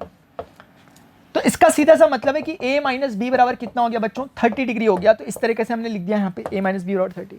बोल लेते find the measure of angle a and b, दो इक्वेशन दो variable, very easy to do. ये फर्स्ट इक्वेशन है बेटे, ये सेकंड इक्वेशन है। If you are just adding both of the equations तो आपको क्या मिलेगा, a जुड़ जाएगा, b और माइनस b कट जाएगा, यहाँ से 60 और 30 90 और 30 जुड़ करके 120 हो जाएगा, 90 और 30 जुड़ करके कितना हो जाएगा 120 हो जाएगा। And from here we can simply say कि a बराबर कितना हो जाएगा 60 डिग्री हो जाएगा। तो a मेरे पास 60 डिग्री हो जाएगा यहाँ से निकल करके। ठीक है, अब a निकल गया, किसी भी एक में जोड़ दो या घटा देते इक्वेशंस को दोनों को दो, तब भी निकल जाएगा। जैसे a की वैल्यू 60 यहाँ डाल दी, 60 माइनस 30, और b को वहां भेज दिया नेगेटिव का, पॉजिटिव हो गया। तो b बराबर कितना हो गया, 60 में से 30 गया 30 हो गया। तो इस प्रकार से बेटे मेरे पास b का आंसर आ गया इतना 30 और a का आंसर आ गया 60। ठीक है ना, a और b का आंसर आ गया मेरे पास। ठीक है, तो कहीं ना कहीं आपको दिख रहा होगा a and b complementary angle से होते ही हैं वो। ठीक है, क्वेश्चन आ गया, ट्राइंगल का क्वेश्चन है। आप नोट अच्छा बताना पड़ता है क्या ट्राइंगल का, दिख रहा है ना। If AP and DQ are medians of triangle, कितना लिखा हुआ है एबीसी एंड डीएफ। बेटे ये एक ट्राइंगल है आपके पास, लेट से इसका नाम मैंने ले दिया एबीसी, और एक ट्राइंगल बेटे मैं आपको देता हूं, उसका नाम मैं लिख के देता हूं डीईएफ। ये हो गया डीईएफ, एबीसी और डीईएफ। वेर ट्राइंगल एबीसी इतना, ये इसके सिमिलर है, इसका मतलब ट्राइंगल एबीसी अगर इसके सिमिलर है, ये दोनों आपस में इक्वल होंगे, ये दोनों आपस में इक्वल होंगे, और बेटे ये वाले आपस में इक्वल होंगे, यही तो मतलब है सिमिलैरिटी का। बोला देन प्रूव दैट, क्या प्रूव करे। अच्छा AP and DQ are medians, AP and DQ are medians. बेटे इफ दे आर मीडियंस यानी AP and DQ are medians, इस ये क्वेश्चन करा रखा मैंने, एनसीईआरटी टाइप क्वेश्चन है, एनसीईआरटी का ही लग रहा है एग्जैक्टली एनसीईआरटी का। तो मतलब क्या होता है, जब मीडियन आती है तो वो दो बराबर हिस्सों में बांट लेती है, मीडियन आती है तो दो बराबर हिस्सों में बांट लेती है, यानी कि कहने का कुल मिलाकर मतलब इतना है कि बीपी का 2 टाइम्स करोगे तो बीसी आ जाएगा, ये कह लो, या फिर ईक्यू का 2 टाइम्स करोगे तो ईएफ आ जाएगा, ये कह लो। मतलब कुल मिला के मतलब यही हुआ ना कि Q is now the mid point, P is now the mid point, ये मतलब हुआ। सर क्या करें, एक बार मैं बैटरी चेक करता हूँ, इसमें रेड सिग्नल दिखाई दे रहा है, चल रहा है कि सब कुछ ठीक है, आवाज़ सही है। तो बच्चों अगर आप देखोगे कि सर आगे हम क्या करें, ये जो चीज़ आपने लिखी इसका मतलब क्या होता है, बेटे इसका मतलब कुछ भी नहीं होता। सिंपल सी बात है कि एस क्वेश्चन इज सेइंग कि triangle A B C is similar to triangle D E F. What does it mean, इसका मतलब है कि शुरुआत के दो और वहां के शुरुआत के दो, ये जो लोग हैं, और बाद के दो इसके बीसी और उसके बाद के दो ईएफ और उसके शुरुआत के पहला तीसरा और इसका पहला तीसरा, ये इक्वल होंगे, ये फैक्ट है। सिमिलैरिटी का मतलब ये 3 इंफॉर्मेशन ये होती है, 3 एंगल की इंफॉर्मेशन होती है। बच्चों अगर आप ऑब्जर्व करोगे क्वेश्चन में प्रूव करना है A B upon D E, so we are with this one, ये तो हमारे पास है। एपी अपॉन डी क्यू, उसने एपी को इंट्रोड्यूस करा। एपी यानी कि अगर आप देखोगे ए बी कहाँ है यहाँ और डीई कहाँ है यहाँ, और एपी कहाँ है यहाँ, और यानी जिस ट्राइंगल पे वो फोकस करना चाह रहे हैं actually in this question they are this only. अगर आप देखोगे जिस पे वो फोकस करना चाह रहे हैं इस पर्टिकुलर क्वेश्चन में, that angle is this, that triangle is this. और ये तभी हो सकता है, ये वाली बात जो कह रहे हैं, जब ये दोनों ट्राइंगल सिमिलर होंगे, खत्म हो गया केस। सिमिलर नहीं होंगे तो आप नहीं प्रूव, सिमिलर होंगे तो ऑटोमेटिकली प्रूव हो जाएगा साइड प्रोपोर्शनल। तो अब हमारा कहीं ना कहीं सोचने का नजरिया होना चाहिए, क्या ये दोनों ट्राइंगल सिमिलर है। सिमिलर होने के लिए अगर आप ध्यान से देखोगे बच्चों, तो हमें इंफॉर्मेशन दे रखी है कि A B upon D e बराबर b c upon e f, this is known, this is given कहीं ना कहीं। क्यों गिवन है, क्योंकि वो ट्राइंगल्स आपस में सिमिलर है, बिकॉज ऑफ दैट, ये दिख ही रहा है आपको। तो अभी मुझे पता है कि मुझे मीडियंस को इंट्रोड्यूस करना है। बेटे अगर मुझे मीडियंस को इंट्रोड्यूस करना है, आई शुड से कि जो बीसी है, अगर मैं उसको पी की टर्म्स में लाऊं तो आई कैन सिंपली से बीपी का ट्वाइस। और सिमिलरली जो ईएफ है बच्चों, ईएफ जो ये पूरा का पूरा वो ईक्यू का है, क्योंकि क्यू को इंट्रोड्यूस करा दिया मैंने। अब ऐसा करने से मुझे समझ में आया कि A B upon DE is simply equal to BP upon EQ. अब देखो इससे क्या फायदा हो रहा है, अब ध्यान से देखना, पहले इंफॉर्मेशन फिगर में कहां दिख रही है, यानी ये अपॉन ये साइड और ये अपॉन ये साइड आपस में कैसी है बेटे, प्रोपोर्शनल है।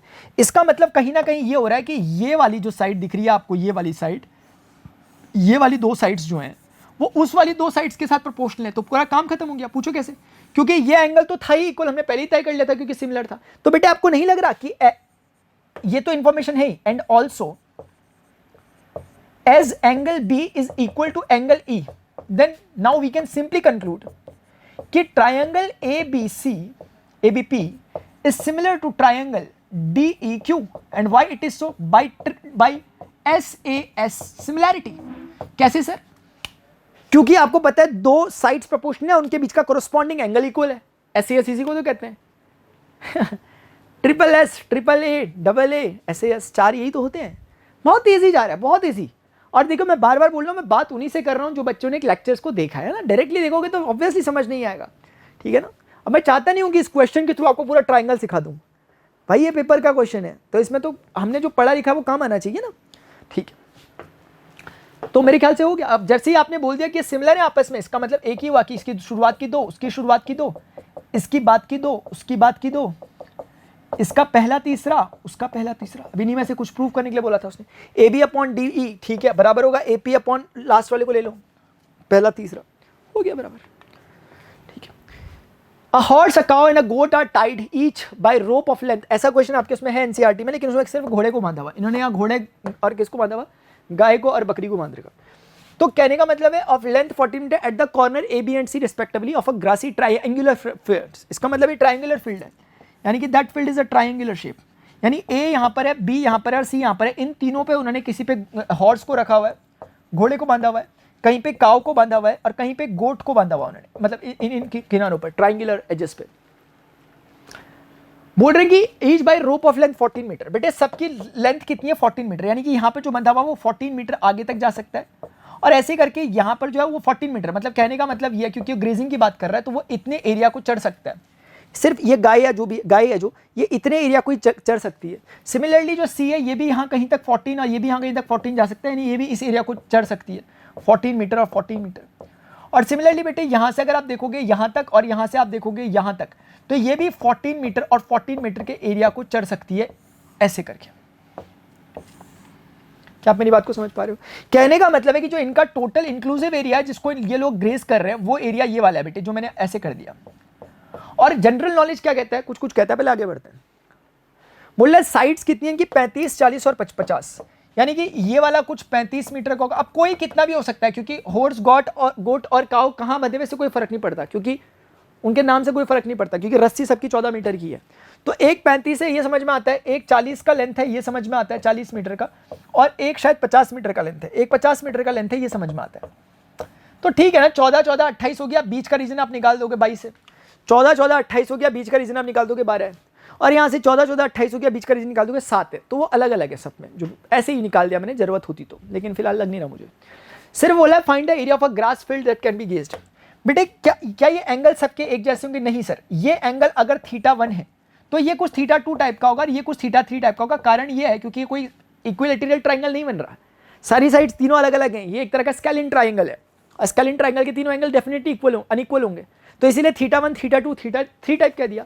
लेकिन अगर हम बच्चों ने पढ़ा हुआ है कि सर इस सेक्टर को कैसे निकालोगे, जैसे काऊ वाले से रिलेटेड जो काऊ का ग्रेजिंग पार्ट है, जो काऊ ने वो किया हुआ ग्रेज किया हुआ, उसके बाद जो हॉर्स का ग्रेजिंग पार्ट है, मैं हॉर्स का मतलब ग्रेज वाले पार्ट को लिख रहा हूँ, और ये गोट ने जो किया हुआ वो वाला ग्रेजिंग पार्ट, इन सभी के एरिया को मैंने ए सपोज कर लिया। वो कैसे निकालूंगा? काऊ ने कितना किया होगा θ/360, ये आप पढ़ोगे जब आप चैप्टर पढ़ोगे, बहुत बेसिक चीज है। πr² प्लस का θ2 कह देना चाहिए, θ1 बाई 360 सेम रहेगा πr²। पाई बेटे सबका आर सबका एक जैसा है क्योंकि सबका रेडियस कितना 14 ही है, तो आर को बदलने की जरूरत नहीं है, बस थीटा सबके बदल रहे हैं। That is what we need to find out. तो हम क्या कहेंगे? हम कहेंगे सर πr² और 360 सब में कॉमन आ रहा है अपॉन में, inside the bracket we are left with θ1, θ2, θ3 and that is giving us what the complete area. अब बेटे ये θ1, θ2, θ3 क्या है? They are nothing but the summation of the interior angles of triangle. भले ही θ1, θ2, θ3 नहीं पता, लेकिन उनका सम कितना हुआ 180 है पता है। इसका मतलब सिंपल लिख सकते हैं कि as this is nothing but, तो 180 हो गया, तो आप समझ सकते हो कि πr² यहाँ पर ये जो दे रखा 360 अपॉन में है एंड मल्टीप्लाइड विद 180 बराबर का ए हो गया 18 दूनी 36, दो बार काट लिया, तो हमारे पास जो एरिया निकल के आ रहा है this is nothing but half times πr², ऐसा निकल के आ रहा है। तो मैं कह सकता हूं कि एरिया बराबर आ गया हाफ और पाई, और r² कितना हो गया 14 का स्क्वायर, 14 × 14। मैं कहूंगा दो ने इसको 7 बार काट लिया, 14 7, मतलब बच्चों मैं थोड़ा सा यहाँ लिख रहा हूँ, ये हो गया 7 × 14 × पाई मतलब 22/7। इन टर्म्स ऑफ पाई निकालना है क्या, जो भी है, 7 ने 7 को काट दिया, एरिया बराबर आ रहा है 14 दूनी 28, 14 दूनी 28, 29, मेरे अकॉर्डिंग एरिया आ रहा है 308 मीटर स्क्वायर। प्लीज आप एक बार कैलकुलेशन वगैरह रीचेक कर लेना, बाकी प्रोसेस वगैरह मैं बिल्कुल सॉलिड बता रहा हूँ क्योंकि दिखने से दिख रहा है वो, ठीक है। आप थोड़ा सा मेरा प्रेजेंटेशन को थोड़ा सा माफ कर देना, ऊपर नीचे करा जो मैंने, ठीक है। अब आप अच्छे से लिखना, लेकिन थोड़ा सा यहाँ पर ऐसे हो गया ना, ऐसे करके, क्योंकि मैंने क्लास भी एक्चुअली, मतलब मैं कॉम्प्रोमाइज़ नहीं कर रहा हूँ आपके साथ, लेकिन मैं स्टिल फिर भी रहता ही है थोड़ा सा ना। क्लास तो ऐसी क्लास है कि इसके बाद एक क्लास है उसकी ज़्यादा चिंता नहीं है, उसके बाद जो हेल्थ सीरीज चल रही है उसकी चिंता है, क्योंकि वो 3-4 घंटे से पहले, 4 घंटे से पहले ख़त्म नहीं होगी, ठीक है। तो आपको समझ में आया होगा, देखिए बच्चों, ठीक है। तो इसके बाद आपने वहाँ किया, that's how you do this. अभी जैसे अगला क्वेश्चन भी लिखा हुआ है इसका ऑप्शनल वाला पार्ट, एक बार let's see what is it.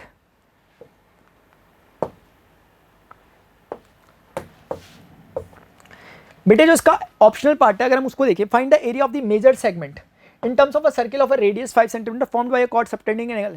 देखो find the area of the major segment, segment और सेक्टर ये दो टर्म्स होते हैं जिस पर चैप्टर 12 आपका डिपेंडेंट करता है, 11 area related to circle. Find the area of the major segment in terms of pi of a circle of, इसमें भी टर्म्स ऑफ पाई होगा तो पाई की वैल्यू में डालना, वैसे लगता नहीं है होगा, फिलहाल इसमें देखो 5 सेंटीमीटर का रेडियस है by a chord subtending an angle 90 degree. यानी कहने का मतलब इतना सा है बच्चों कि एक कॉर्ड है, we are with a chord, ये कॉर्ड है जो कि ए या बी है, ये कॉर्ड का लेंथ है 7 सेंटीमीटर, बोल रहा है कि formed by a chord subtending an angle of 90 degree at the centre, यानी कि 90 डिग्री एट द सेंटर, यानी कि अगर मैं बोलूँ कि ये जो कॉर्ड है ये 90 डिग्री का एंगल बना रही है यहाँ पर, है ना, तो ये भी 5 है। 5 का स्क्वायर 25, 5 का स्क्वायर 25, ये सेटिस्फाई क्यों नहीं हो रहा फिर, अगर ये सच बात है तो। Of radius 5 centimetre formed by a chord subtending an angle of 90 degree at the centre. मैं एक्चुअली ये सोचना चाह रहा हूँ कि अगर ये राइट एंगल ट्राइंगल बन रहा, अगर ये राइट एंगल ट्राइंगल है तो 5 का 25, तो ये सेटिस्फाई क्यों नहीं कर रहा उसको। 25 + 25 कितना होता है, 50 होता है ना। मुझे एक डाउट आ गया अचानक से। Find the area of the major segment of a circle of radius 5 centimetre formed by a chord subtended. ये 7 मैंने लिखा कहाँ से, मेरे समझ ये नहीं आ रहा। 7 है ही नहीं भाई, लेकिन ये भी चौंकाने वाली बात है यार, मैं कौन सी दुनिया में जी रहा हूँ अचानक से 7 कहाँ से लिख दिया मैंने अपनी मर्जी से।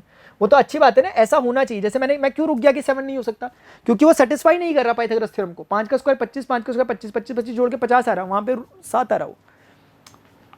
हाँ समझ रहे हो आप, वो गलती हो गई थी मुझसे। एक्चुअली मेजर सेगमेंट का मतलब क्या हुआ sir, find the area of the major segment. बेटे जो भी कॉर्ड होता है ना, मैं आपको हल्का सा बता देता हूँ, रिवाइज करवाता हूँ जिन बच्चों ने चैप्टर पढ़ा, जिन्होंने नहीं पढ़ा इट्स ऑल राइट। जैसे ये कॉर्ड है बच्चों, ये कॉर्ड क्या करती है कि इस कॉर्ड के पास 2 तरह की चीजें बन रही है। जैसे अगर आप देखोगे एक एरिया ये बन रहा है और एक एरिया में इस कलर से दिखा देता हूं। तो ये जो कॉर्ड का जो कॉर्ड 2 हिस्सों में जो डिवाइड कर रही है सर्किल का, इस वाले को हम कहते हैं मेजर सेगमेंट। ये मेजर सेगमेंट हो गया जो बड़ा होता है, और जो बेटे छोटा होता है वो ऑब्वियसली क्या होता है, minor segment. I hope this is clear to everyone. ठीक है, तो बच्चों अगर आप देख पा रहे हो कि इस केस में जिस मेजर सेगमेंट की बात की जा रही है, it must be like what, वो ऐसा होना चाहिए। This is a major segment. इस केस में अगर आपको इस मेजर सेगमेंट को फाइंड आउट करना है कि what can be the value of this, तो आप एक काम करो, आप इस सेक्टर का एरिया निकाल सकते हो। ज्यादा कंफ्यूज मत होना, sector is nothing but the 1/4 part of, आप जनरल नॉलेज से समझ सकते हो कि this whole part is a 1/4 part of a circle. Otherwise आप ऐसे समझ सकते हो कि जो एरिया ऑफ सेक्टर है, एरिया ऑफ सेक्टर OAB है जो बेटे, this is nothing but θ/360 into pi are square है। और थीटा कितने, 90/360 इंटू पाई आर स्क्वायर। आप सॉल्व करेंगे तो इसका रिजल्ट आएगा 1/4 पाई आर स्क्वायर। और आर की वैल्यू दे रखी है 5, 5 का स्क्वायर कितना देगा बेटे 25, तो ये हो जाएगा 25। तो हमारे अकॉर्डिंग 25 पाई डिवाइडेड बाई 4, ये हमारे पास सेंटीमीटर स्क्वायर में हमारे पास एरिया आ गया। एरिया ऑफ दिस, अगर मैं इसमें से अगर मैं इसको घटा दूं, सोचो एक बारी के लिए, अगर मैं बोलता हूं आपको, मैं दिखाता हूं, देखो अगर मैं ट्राइंगल OAB का एरिया निकालता हूं, एरिया ऑफ ट्राइंगल OAB अगर मैं निकालना चाहता हूं, बेटे ध्यान से समझना, क्या मैं कह सकता हूं कि अगर मुझे ये एरिया निकालना है, ये जो ट्राइंगल, मैं चाहूं तो कलर कर सकता हूं इसे सेपरेटली, अगर आपको अच्छा नहीं लग रहा तो मैंने कलर कर दिया इस पर, वैसे इतनी जरूरत है नहीं बट स्टिल मैंने कर दिया। मैं अगर इस एरिया को निकालना चाहता हूं, रेड वाले को, यानी कि मैं समझा देता हूं समझाने के लिए कि ये रेड वाले एरिया की बात कर रहा हूं, और बेटे जो इससे पहले वाला जो अभी मैंने लिखा हुआ वो एरिया बेसिकली रेड और ब्लैक का कॉम्बिनेशन है। आप ध्यान से समझो, ये एक जस्ट अ ट्राइंगल है, और वो भी right angle triangle. Half into base into height, this is perpendicular और height, and this is base. Half into 5 into 5, तो बेटे half into 5 into 5 base into height, that should give you 25/2 as a result centimetre square. अब आप मुझे खुद ये बताइए, क्या ये ब्लैक वाले रीजन को निकालने के लिए शुडंट आई से कि जो ब्लैक वाला रीजन है, दिस इज नथिंग बट जो रेड और ब्लैक से मिलकर बना हुआ, उसको उसमें से अगर मैं रेड वाले को घटा दूंगा तो मुझे ऑटोमेटिकली ब्लैक मिल जाएगा ना, आर कट जाएगा। तो रेड प्लस ब्लैक वाला रीजन कंप्लीट ये रीजन है ना जो मेरा आंसर आया था। देखते हुए चलो, मैं बहुत प्यार से कलरफुल तरीके से समझा भी रहा हूं, आपको समझ में आना चाहिए। नहीं भी पढ़ा होगा चैप्टर फिर भी आना चाहिए कायदे से, तो ये चैप्टर पढ़ लिया होगा फिर तो खैर बात ही क्या है। ट्राइंगल का एरिया जो कि मेरे अकॉर्डिंग ट्राइंगल कौन सा है, रेड वाला, वो मेरा कितना है 25/2।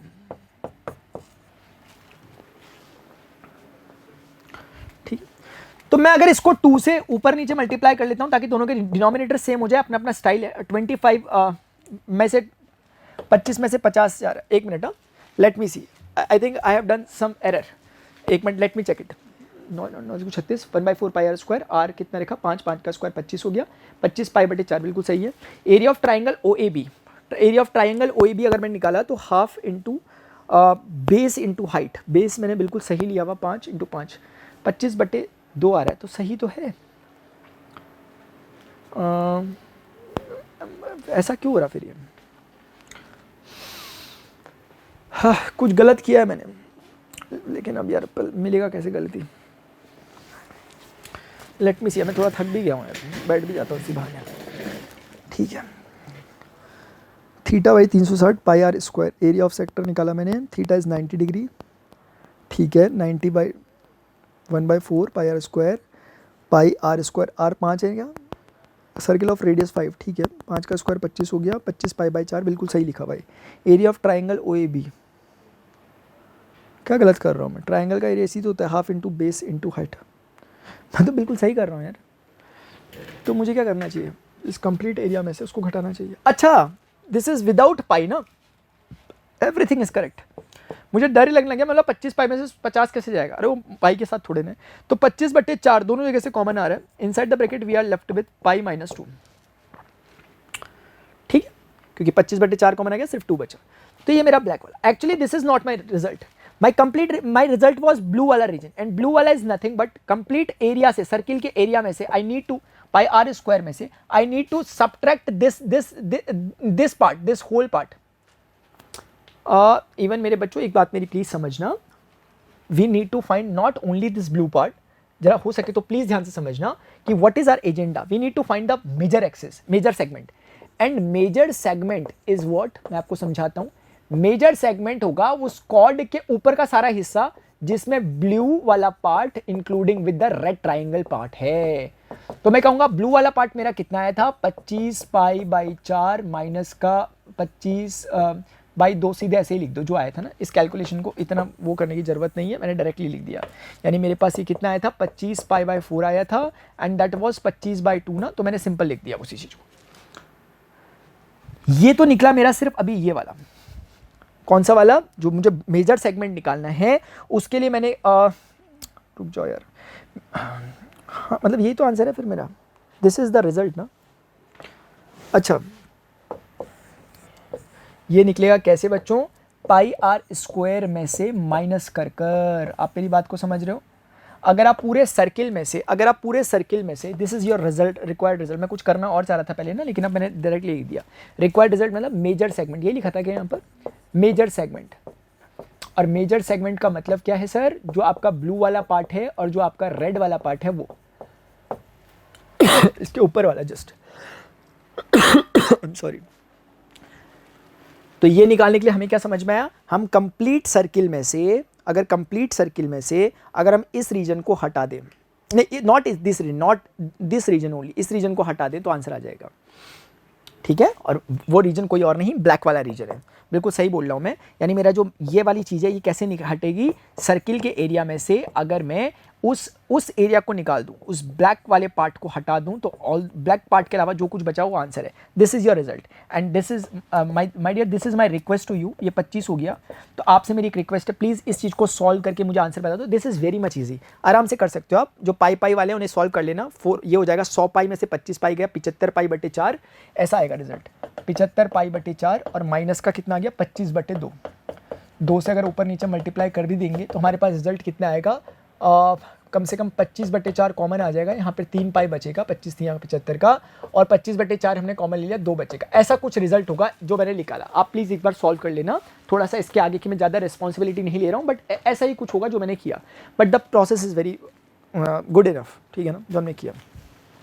एक्चुअली एक बात है, ये चैप्टर मैंने कराया भी नहीं आपको, तो मैं सोच रहा हूँ कैसे रिलेट कर रहे हो नहीं करोगे, वो ऑल तो मैं बता के चल रहा हूँ कॉन्सेप्ट, तो मुझे लगता है शायद समझ में भी आ रहा होगा। ठीक है, आगे बढ़ते हैं। सर हमारे पास ये कौन सा क्वेश्चन है, जैसे क्वेश्चन है, ये क्वेश्चन बड़ा फेमस टाइप का है, मैं बहुत बार कराता हूँ इसको, 3-4 तरीकों से करते हैं, लेकिन ठीक है अभी देखते हैं कितनों से हो पाएगा। A triangle ABC is drawn to circumscribe a circle of radius 4 centimetre such that the segment BD and DC are length of BD and DC। BD कितना है 10 centimetre and DC of length 8 centimetre respectively. Find the length of the sides AB and AC। AB का length और AC का length हमें बताना है, ठीक है। तो बेटे एरिया ऑफ ट्राइंगल ABC, देखो ये क्वेश्चन को करने के बहुत सारे तरीके होते हैं, डायरेक्टली फॉर्मूले से भी कर सकते हो, लेकिन मैं समझता हूँ ऐसा मत करना। ये क्या होगा, रेडियस परपेंडिकुलर होती है टेंजेंट पे, क्योंकि दिस इज अ टेंजेंट, मैंने पहले ही बताया था, this is a tangent, this is a tangent, तो that's why they will make 90 degree angle. तो ये 90 डिग्री एंगल बना रहे हैं आपस में, ठीक है।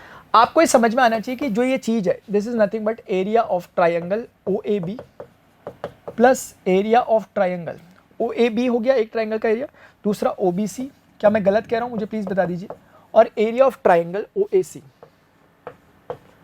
यानी कि कहने का सिर्फ मतलब इतना हुआ सर कि हमारे पास कुछ पर्टिकुलर हमने एरियाज में हमने बोला एक रीजन ये वाला है, एक एरिया ये वाला है सर्किल का, एक पार्ट ये हो गई। दूसरा मैंने कहा सर हमारे पास जो दूसरा पार्ट है वो ये वाला है सर्किल का, ये वाला एरिया है, एक ये ग्रीन वाला उसको मैंने अलग से लिखा। और तीसरा मैंने समझाने के लिए सर इसको ये वाला कलर कर दिया, मैंने कहा तीसरा एरिया हमारे पास ये वाला है जो आपको दिख रहा होगा। अब आप सिंपल सी एक बात करेंगे, कुछ भी नहीं करेंगे, एरिया ऑफ ट्राइंगल OAB अगर मुझे निकालना है मैं बोलूंगा half into base into height होता है।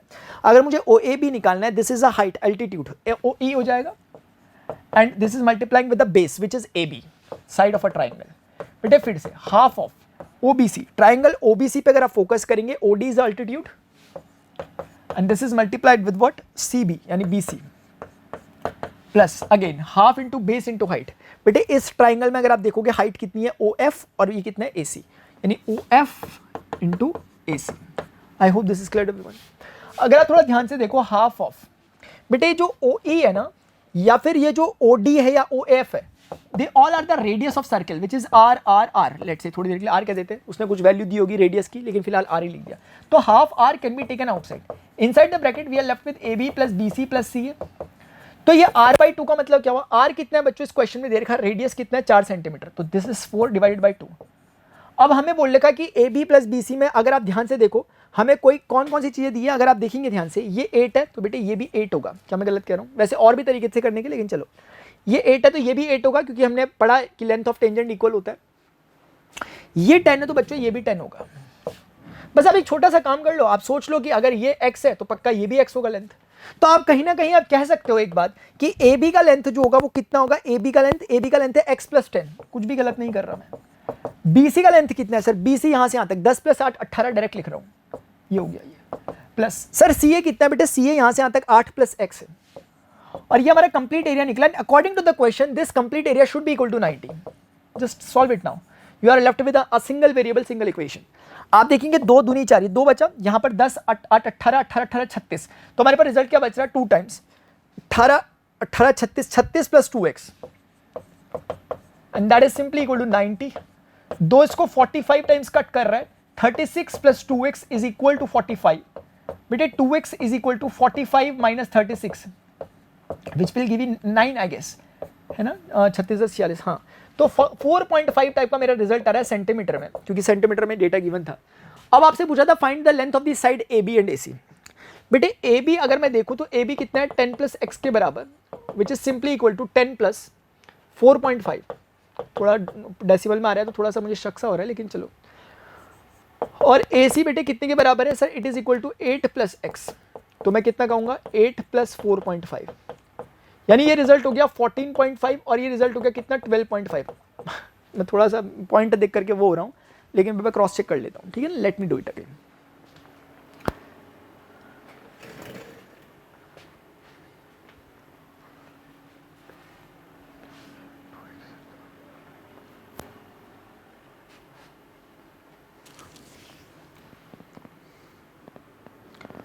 ठीक है, मेरे नॉलेज में मतलब मैंने जो अभी किया मेरे हिसाब से मैंने सही किया हुआ है। मतलब कैलकुलेशन का थोड़ा चक्कर होगा, कॉन्सेप्चुअली मैंने कहीं पर कुछ गलत नहीं किया, बस मैं थोड़ा सा इसीलिए डाउट में आ रहा हूँ क्योंकि डेसिमल में आंसर आ रहा है। ऐसा नहीं है आ नहीं सकता, लेकिन जनरली थोड़ा सा इनसाइड से इंट्यूशन लग रहा है ऐसा, but still it can be. ठीक है ना, आप मुझे कमेंट सेक्शन में बता दोगे क्या आपका आंसर आया इसका सही, ठीक है ना। मैं मान के चल रहा हूँ मेरा गलत आया, आप करके बताना। बेटे फॉर विजुअली इंपेयर्ड कैंडिडेट्स के लिए भी क्वेश्चन है, सर्कल इज इंस्क्राइब्ड। मैं चाहता हूँ इस क्वेश्चन को आप करो, और अभी मेरा टाइम भी हो गया 7 o'clock बस जस्ट हो गया, तो I want you to do all this question. मैंने सोचा था कि सारे क्वेश्चन आपको कराऊंगा, लेकिन अभी जितना मैंने कराया आई होप आप इतना करेंगे। अगर आपको लगता है कि इसी तरीके से सारे सेक्शंस को मैंने आपको कराना चाहिए, सेक्शन CDE जो भी है, तो आप मुझे नीचे कमेंट सेक्शन में बताओ, क्योंकि अगर इतना ही आपको अच्छा नहीं लगा होगा तो आगे पढ़ गई और क्या फायदा, है ना। तो इसीलिए आपने कहा मुझे प्लीज़ बता देना कि अगर आप चाहते हो। और आगे का पार्ट बहुत ईजी होता है, बहुत जल्दी होता है कंपैरेटिवली। शुरुआत के जो क्वेश्चन होते हैं ना समझाने में, 1-1 नंबर वाले और 2-2 नंबर वाले, इसमें टाइम ज़्यादा लगता है। आगे के क्वेश्चन तो खटखट होते हैं और क्वांटिटी भी उनकी कम होती है। आप खुद देखो ना 26 तक हम पहुंच गए, क्वेश्चन होते कितने 36 38। तो बच्चों अभी के लिए इतना ही। आई होप आपको सेशन इन्फॉर्मेटिव लगा होगा। अगर आप चाहते हैं कि इसके आगे के सेक्शंस को भी मैं कंप्लीट करूं यहाँ पर क्लास में आकर, तो आप मुझे चैट सेक्शन में जरूर बताओ। आप ये वीडियो पता नहीं कब देख रहे हो, लेकिन फिलहाल हमारी हेल्थ सीरीज चल रही है, 9 PM पर रेगुलर क्लास चलती है। चाहे कभी भी देख रहे हो वीडियो को, 9 PM पर मैं आपको रेगुलर मिल रहा हूँ डी मंत्रा बाय मोशन इस यूट्यूब चैनल पर। ठीक है ना, अभी के लिए इतना ही, मिलते हैं नेक्स्ट सेशन में। Till then good bye, see you, take care, जय हिंद, बाय।